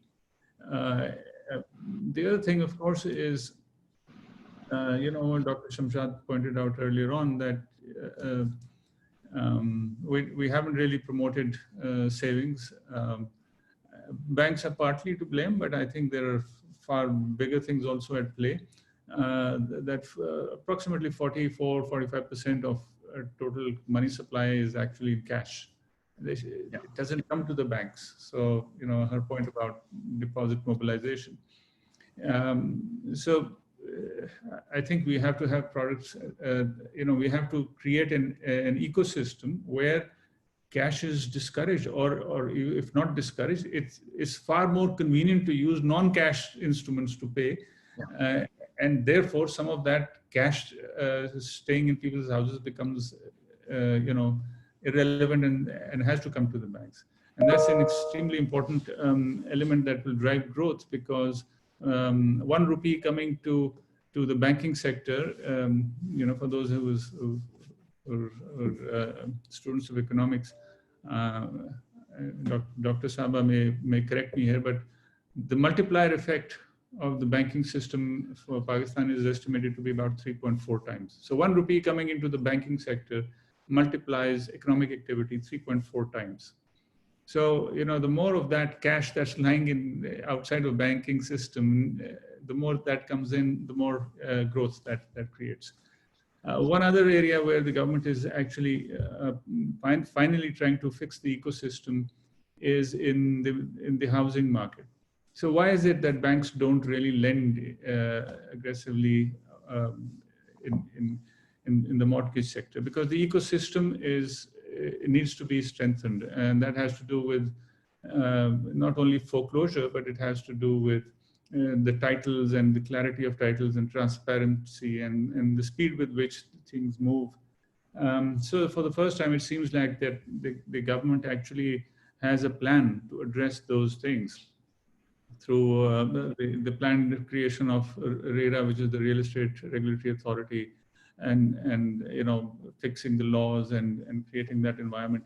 And I think if that can get fixed, and if the banks, as the target has been given to us, of course, 5% of our total lending in the sector, but if 5% should be a target just for mortgages, not the entire construction sector. And it can happen. It may not happen in one or 2 years, but over time, mortgage lending growing means that it is supporting the construction sector, and it is it's supporting the insurance sector. It's, 40 different sectors get supported by construction and housing and other developments. So thank you. Yes. So thank you, Atif. Thank you for your thoughts around the fact that we have to do a lot more. So I would try to sum up the discussion and go to Dr. Saab again for her final thoughts. So just to conclude, the point around public and private partnership in this environment and going forward is going to be of critical importance. So while steps are being taken in construction and other sectors, I think it's also important that support and that linkage is maintained across the network. We have seen some great positives in terms of the SARS program, where your institution as well as our institution was part of. So again, making sure these huge amount of funds are channeled through the right needful people. So again, that's another example of where everyone got together and worked around to deliver something back to the economy. But yes, a lot, yeah. Just to interject there, I'd like to just make a point there. This particular point about Ehsaas is something that we should all be very, very proud of, because 144 billion rupees were distributed to 12 million people in less than a week, in cash, end to end. I think that's something that never all digital transferred. The last mile was cash, which was delivered to the poor women, that of course, but this is something that has not been done with this speed anywhere in the world. So I think the ecosystem that was developed with the help of the state bank and the government and the banks, of course, played a role there. I think it's a great achievement. Yeah. Thank you, Atif. So, Dr. Saab, you have heard. I'd like to second Atif here. I think this is something that we should all be very proud of. It is, in fact, Bank Al-Flah and Habib Bank, and I can share you the latest figures, and the figures are that 162 billion rupees have been distributed among 14 million people. This is exceptional. It has not happened anywhere else in the world, and this has just it started on April 9th, and the data that I'm sharing with you is of yesterday. Yeah. Thank you. So thanks Irfan Saab for your comment and your support. Dr. Shamshad, in summary, I think there is a clear acknowledgement. जो आपने बातें start में की कि there's a lot to be done. Yes, we are not there, and what needs to be done, if there are any final thoughts from your side, final guiding principles. The challenges are absolutely there in terms of the ecosystem, the undocumented part, the SME part, the women part, the rural part. So whilst there have been steps taken and State Bank has been, mashallah, very active in that space, I think that there is a clear need that all the players in the ecosystem come together and make sure we take the right steps for our system, our country, and our economy. So, Dr. Sahiba, your final thoughts on the subject, please. Sorry, I kept you waiting for long. Sorry, you're mute, Doctor. If you can unmute yourself. Yeah, thank you. It has been fascinating listening to Jamil Saab, Irfan, and Atif, and of course Irfan. All these people I have worked quite a bit with, and I don't think we can have any differences of view between ourselves. Pretty like-minded group of people here. I'd like to say that when I was talking about the financial sector, my issue is not that we are unhappy with the pace of the things that have happened, say post-COVID or even pre-COVID, or for that matter with the evolution of our banking industry. I think after the banks were privatized, people who know the state of the state-owned banks will appreciate the drive that the private sector brought in. Now, the dilemma right now is that Pakistan's demands are huge. It's a growing population.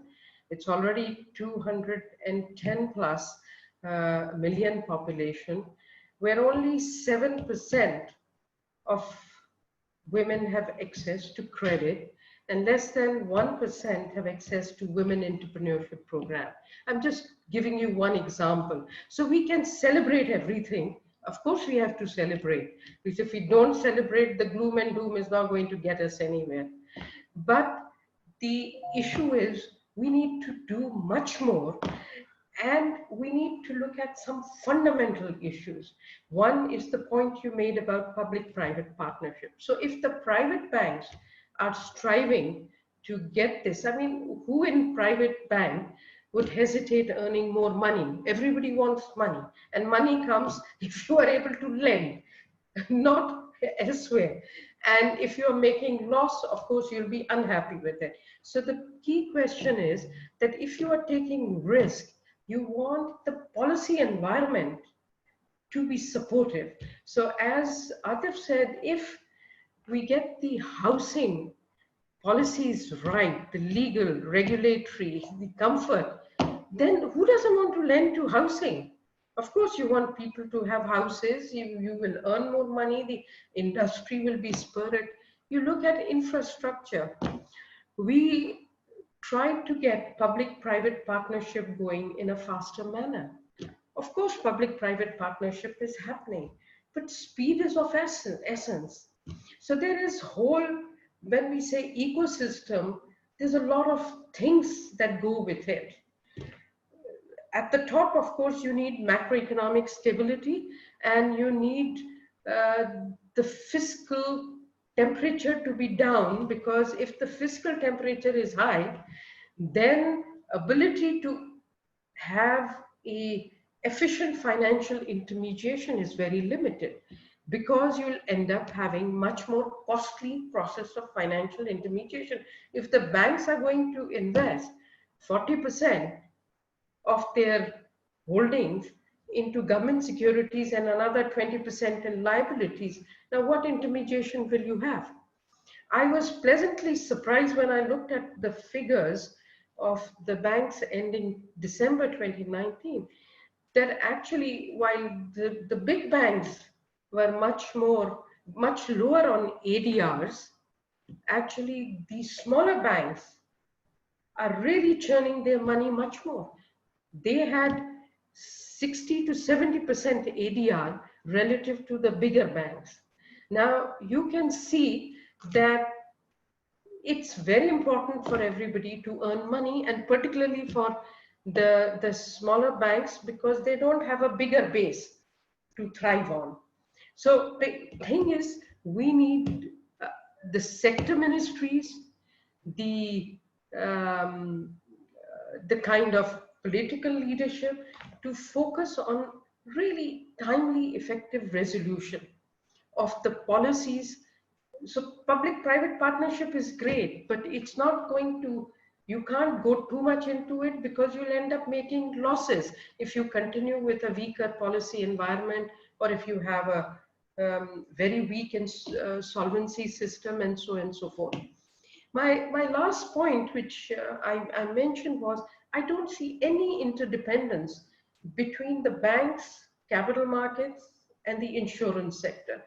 Every segment, which is principal segment, is operating in silos. To make it a bit stronger, the issue is that obviously we have a stronger regulator in the banking sector, which does policy as well as regulation. Now, if you look at insurance, you have policy and regulation separate, but also you still have huge state-owned sector. So there's a dilemma in these sectors. You look at stock market, there is no major listing that happened for a little period. Now we are celebrating 1 or 2 listing of this year. So we can't survive on 2 listing or 3 listing. In countries, besides deposit mobilization, banks rely on raising bond issues to be able to supplement their capital. I was mentioning refinancing. Refinancing is not the only tool, is my point. You can raise money, but the issue is you want the system to work in a holistic and integrated manner.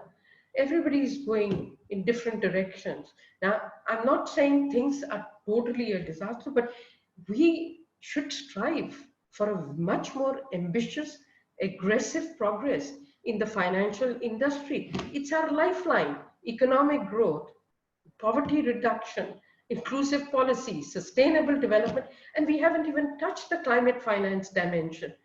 I am working currently with a group of people on climate finance, and there is this big group of the central bankers that have got together and central bankers never wanted to take responsibility for climate finance. Now 49 central banks have agreed, and the literature's come out a new regulation, and the new regulations are being prepared for this to agree on a system. And this will all be, there is also climate disclosure of the project transactions. ESG, I was pleasantly surprised when I was in ICAP, when I interviewed 4 banks, that we did have ESG due diligence portfolio, and it is there, but we need scale. We need scale. So I am just saying, given our population base, we need to go for scale, but we also need to resolve federal, provincial issues. You know, I mean, we try to promote microfinance in certain provinces, very difficult in Balochistan, Sindh, or for that matter in NWFP. Why is that? Why can't we work holistically as a nation to support the financial system? Financial system wants to work more, but it can't unless the public policy is there, and also the public policy is not uniform. So I'm going to stop here, but to say that I don't mean to cast shadow in the debate. I'm very excited about financial sector, but I see tremendous opportunities, as I mentioned. If only 7% of the women are getting access to credit, what a big business you have there. Women are great borrowers because they repay loans. So that's 21% of your adult population has bank accounts. What a big opportunity we have. So I mean it in that sense. 88 to 10% of GDP we need to invest in infrastructure. What a huge business banks have, or for that matter, capital market. I just say we need to move on because today our poverty incidence has gone up. We had come down, our multidimensional poverty was very high, but now it's going up again. Thank you, Dr. Shamshad. And trust me, all your honest feedback and very passionate feedback, I think all of us, I'm speaking on behalf of the other panelists, as well as myself, I think we take this fact in the positive stride that, yes, we as a financial system, we have a role to play. At the same time, we are part of the bigger system. And there is a need and expectation that at all levels, government levels, provincial level, as well as the various regulators which are at play, we have to come together and make sure the basic necessities and the economic requirements, as you've rightfully said about inclusion, women inclusion, about poverty alleviation, these are actual challenges which may impact our futures of the country, i.e. the food supply sustainability, how supportive we are to the development finance around that space. So it's, I think, as a wake-up call, as a very important point for all of us to realize that going forward and taking all these positives which State Bank and other banks are doing right now, I think we need to do a bit much more, as you've rightfully said. So I think that's something which is very tangible, and I fully agree with you. And if any panelists have any final thoughts on the points, Jamil Saab, if you want to say something before we start taking the questions from the audience, I'll be more than happy to move on. So Dr. Saab, very thanks a lot for your candid thoughts. It's been absolutely brilliant to have these honest thoughts on these subjects, which are very important. And as you said, these are a livelihood. So we have to be very, very careful and honest about these. Ji, Jamil Saab. Thank you. I think I just noted one of the comments that only Dr. Shamshad has pointed out some weaknesses. So I noted it with a lot of interest. So I'm not saying that everything is fine and there are no weaknesses in this system. Obviously, there are issues, and that's the reason we are coming out with various initiatives to address those issues. For instance, we have recently seen some stress on the credit portfolio of banks also, but you see, when somebody will ask a question, is it a threat to the banking system? I will say no. I mean, banks are very, very stable with 17% above that capital adequacy ratio, and NPLs ratio though at 8.6%, but it's still, I think, a very manageable level. And particularly the thing which gives us a lot of comfort is the level of provisions which banks are holding.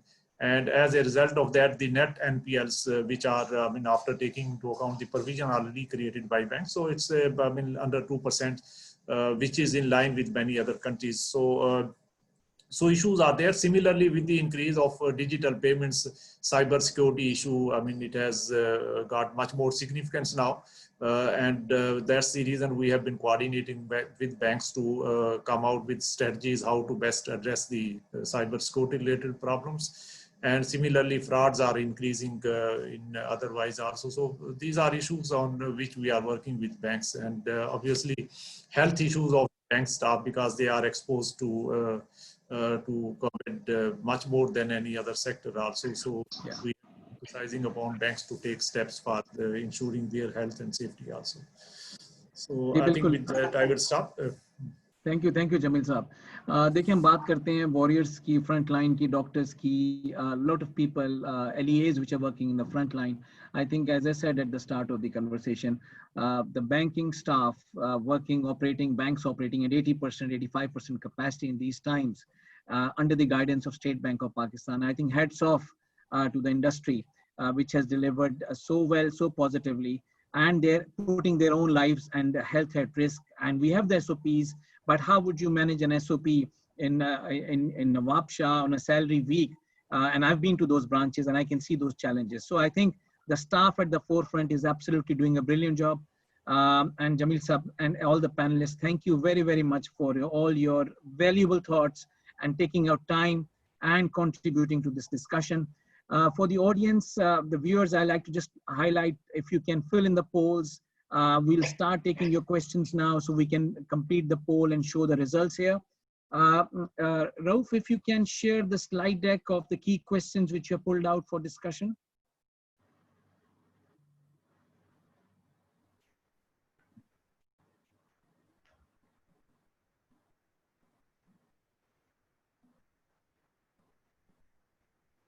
Right. So the first question I have here is about, so it's basically, I think I'll direct the question to Sayyid Irfan Ali. Sir, the question is, the government is offering much better rate of returns in their papers. So how would basically banks be motivated to invest into real tangible businesses, sir?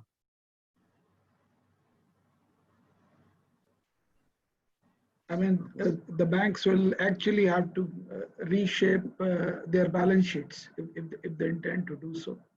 And there is no doubt that with the government borrowing, crowding out the private sector, so the banks really don't have much incentive to lend to the private sector. But if you compare the smaller banks, like Dr. Shamshad pointed out, in comparison with the larger financial institutions, you can see that the ADR is definitely getting better.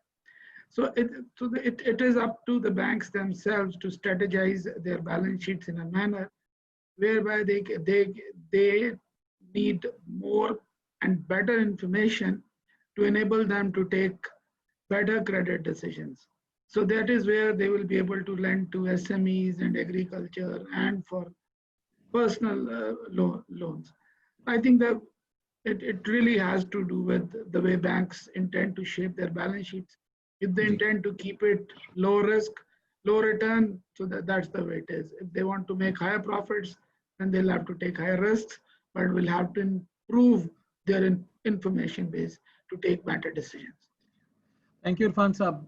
And it was a great question by M. Shoaib. So in summary, it has to be about responsible banking. It's about getting that purpose into the institution rather than purely looking at the financial outcome. It's what the economic impacts, what as an institution we have to give back to the community, to the people whom we serve, and to the country we operate in. So a brilliant question and a great response, Irfan Saab. If you can move Rauf to the next slide, next question.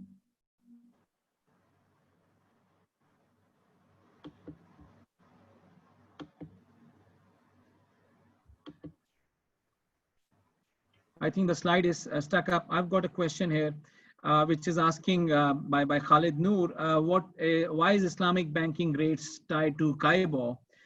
Is there any alternate in sight? So as Irfan Saab has left, I'll volunteer to answer that question because I myself have been a student of Islamic banking. So yes, there needs to be an alternate benchmark. Globally, we used to follow Kaibo. LIBOR. In Pakistan, we follow the benchmark.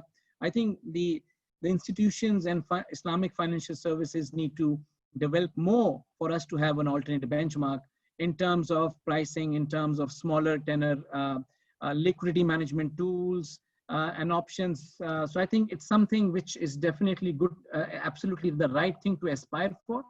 But I think we aren't there yet in terms of the desired state. Okay, I have another question here. The question is, I think we have answered it during the discussion. How can we facilitate SME and new startup access to finance?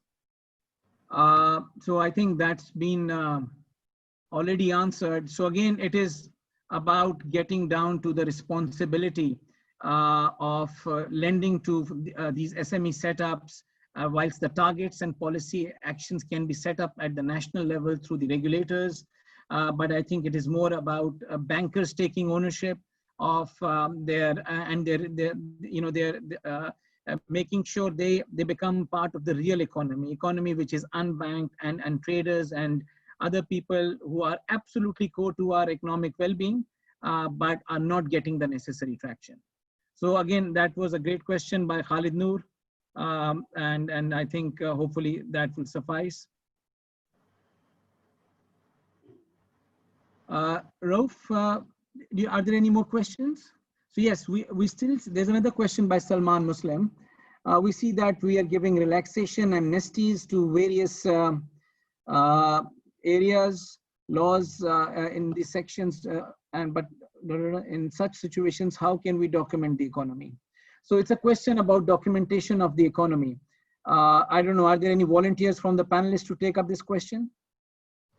I think, let me respond to it. I think State Bank has been responding to this question in the past couple of months since the announcement by the Prime Minister. This amnesty is tax amnesty.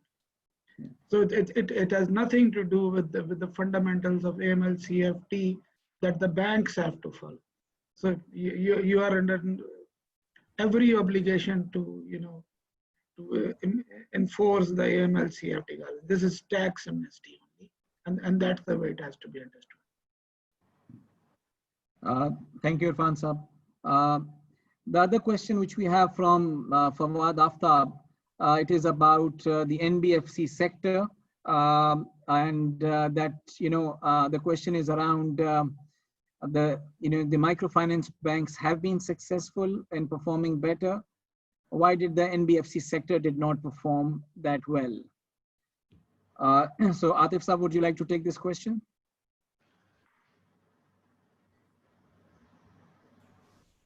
I can certainly try. I think what was said in the earlier part of the conversations was that the banking sector is a regulated sector and has over time developed very strong mechanisms for risk taking in the lending process. And also, very importantly, the funding of the loans is well balanced. NBFC sector, while they have attempted at various stages, have not been structured in the same way as banks have, in terms of skills, in terms of funding and the diversity of funding, and also the lending was not diverse enough to distribute the risk effectively. So also size and scale, they've not been able to create that size and scale. Of course, if you go back in history, DFIs had been very successful and were largely responsible for the growth of the industrial sector in Pakistan. Those were properly capitalized. They had good proper skills, and they were funded, and they had an objective that was long term. And I think they fulfilled their role extremely well.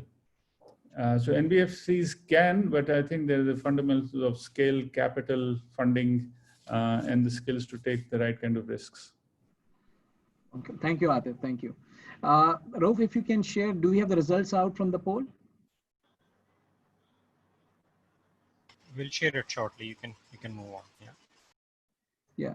Yeah.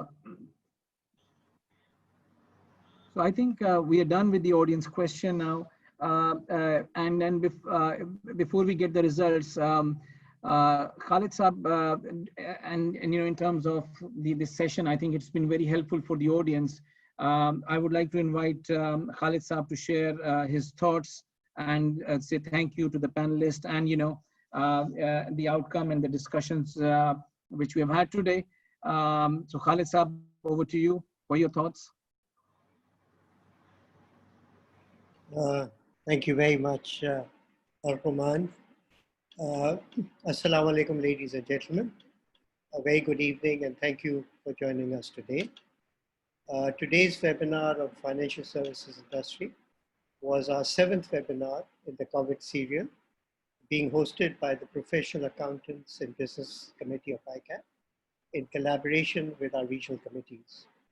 Our previous webinars were initially on broader topics of economy, business transformation, organizational resilience, stress management, and now we have narrowed down discussions to specific industries and business segments.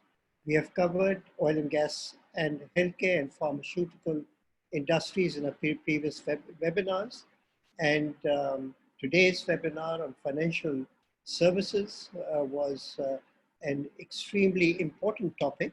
And I fully endorse the views of our moderator that the banking sector requires a big salute for the service during this period of COVID, and the staff working and being in the forefront, is facing the public and being exposed to COVID. And the State Bank of Pakistan working day and night to be able to take the banking system forward. Equally important was the capital markets, and I think the entire financial services industry worked very well with a lot of resilience to be able to deliver what this country required. So my congratulations to the State Bank of Pakistan and to the banking community. The discourse of our panelists today was superb, absolutely superb. Dr. Shamshad Akhtar gave a very informative overview on the Pakistan economy, and she strongly advocated macroeconomic stability and interdependence of financial system, including banking, insurance, asset management, and capital markets, which obviously required coordinations amongst the regulators of the financial markets.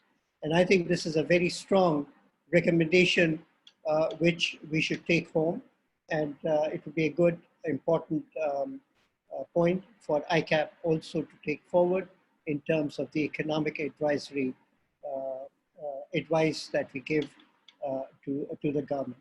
She also talked about the public-private partnership and women inclusion.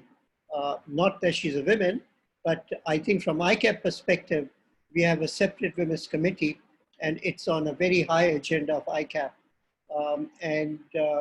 She talked about sustainability, development financing, and more important was the climate financing that she talked about. Going forward, this would be the biggest challenge for any country to be able to bring in the true sustainability. Sustainability is not economic. It has to be environment. It has to be much more than that. So thank you very much, Dr. Shamshad Akhtar, for giving us a very good overall view of the economic scenario, combining it with your international experience, comparison with the compatible economies, and how and what Pakistan can do going forward in terms of bringing some resemblance of good competition. I'm extremely grateful to Mr. Jamil Ahmed, who at short notice was able to join us. Jamil Saab, you have been very kind to us, to ICAP, and we are extremely grateful to you for all the support that you provide to us. You gave us a total update on the initiatives taken by the State Bank of Pakistan to support the business continuity and to keep the economy rolling in COVID situation. The steps that you advised us will go a long way in terms of ensuring that what would have gone down is still up the ground. And and I'm sure with that spirit and the work that you all have done will bring a lot of benefits going forward.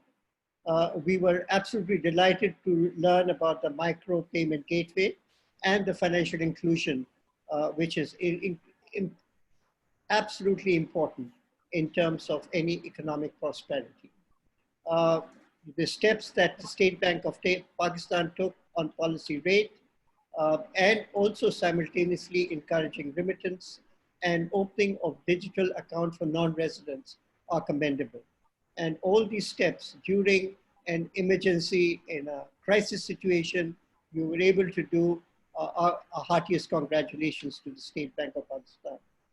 Mr. Syed Irfan Ali, who has been the coordinator for State Bank and ICAP matters. Thank you very much, Irfan Saab, for joining us today. Your wisdom and your guidance to us on all matters relating to professional coordination between ICAP and State Bank of Pakistan has always been appreciated. And the work that you are doing on the FATF agenda is absolutely commendable. Your recommendations has been accepted in full and adopted into a legislation. And I think the State Bank of Pakistan, and you told us about Dr. Shamshad initiating the FMU, she has a vision, and I'm sure that what she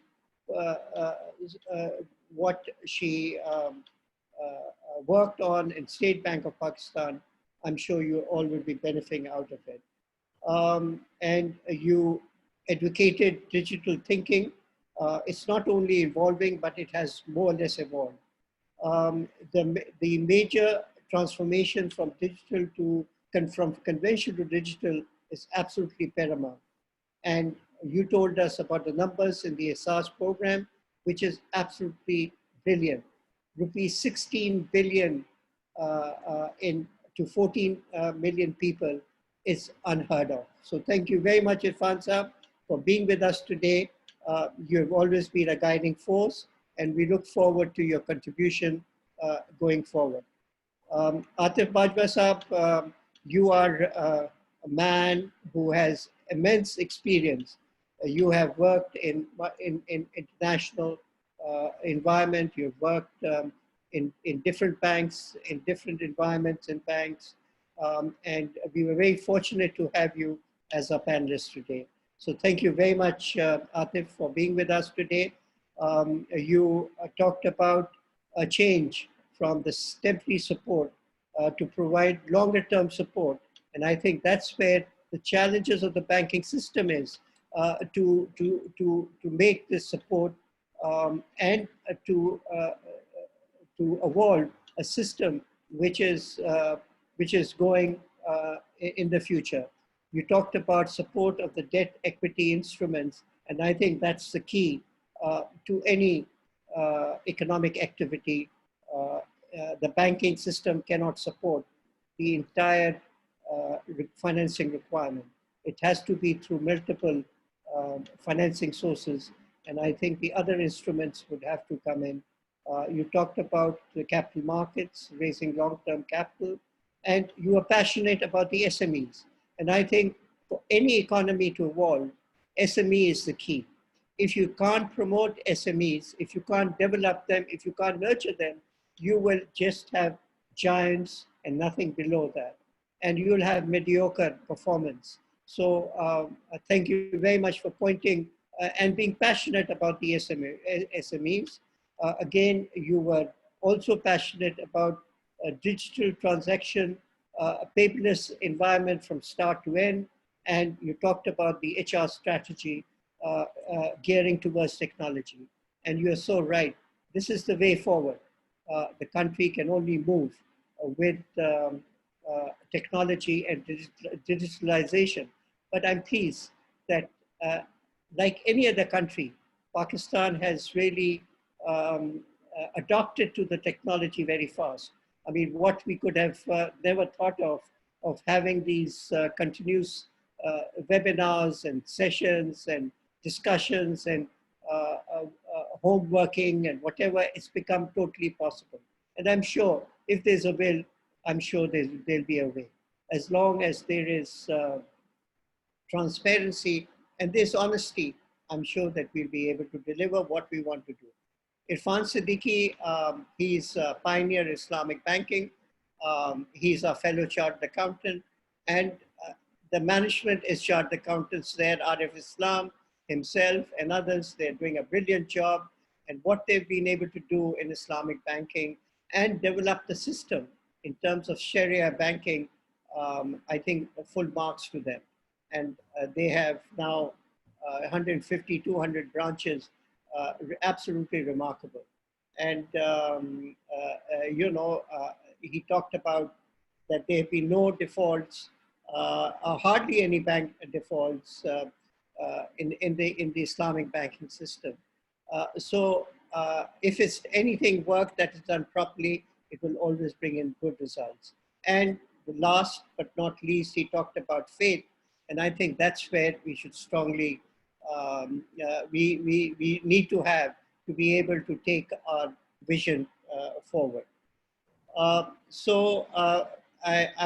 think that was the discourse that I understood. There were many other things. I'm sure that they will come out in a webinar paper. We issue a post-webinar paper after each webinar, which captures all the discussion that takes place. We'll get to know more, but I just wanted, for benefit of myself, summarize what I understood came out of the discussion today. So as I said, that we are deeply honored and privileged to have the presence of highly distinguished and accomplished panel. I've already thanked Dr. Shamshad Akhtar, Mr. Jamil Ahmed, Deputy Governor, Mr. Atif Bajwa, President and CEO of Bank Al Falah, Mr. Irfan Siddiqui, President and CEO Mizan Bank, and Syed Irfan Ali, Executive Director, State Bank of Pakistan.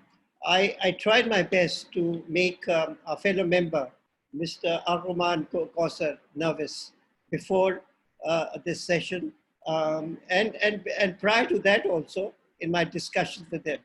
But he definitely failed me, and he did an excellent job.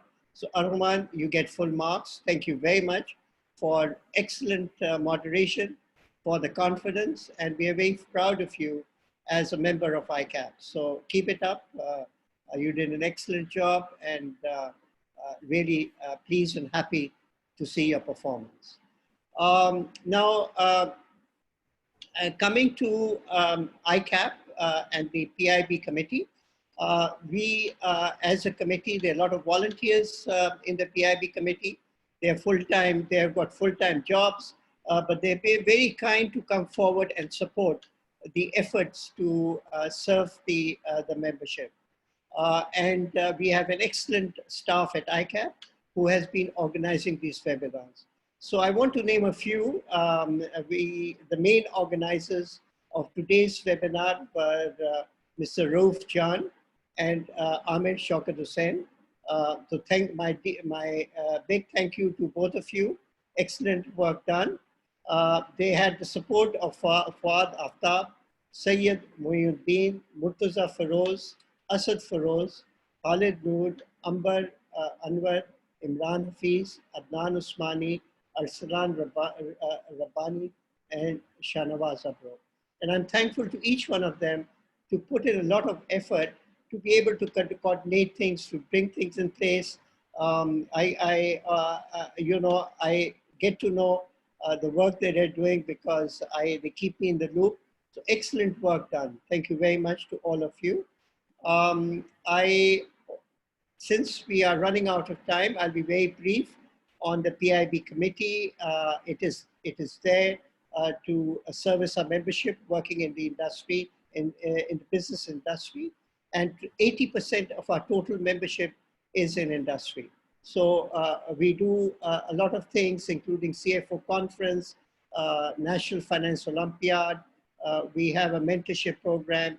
we issue industry-specific guidelines, and so on and so forth. Now, we have these webinars on a fortnightly basis. As I mentioned earlier, that we've narrowed down to industry. Our next webinar would be on the power sector, and we'll have, again, a very distinguished panel of Chairman NEPRA and members of the power generation and power distribution fraternity.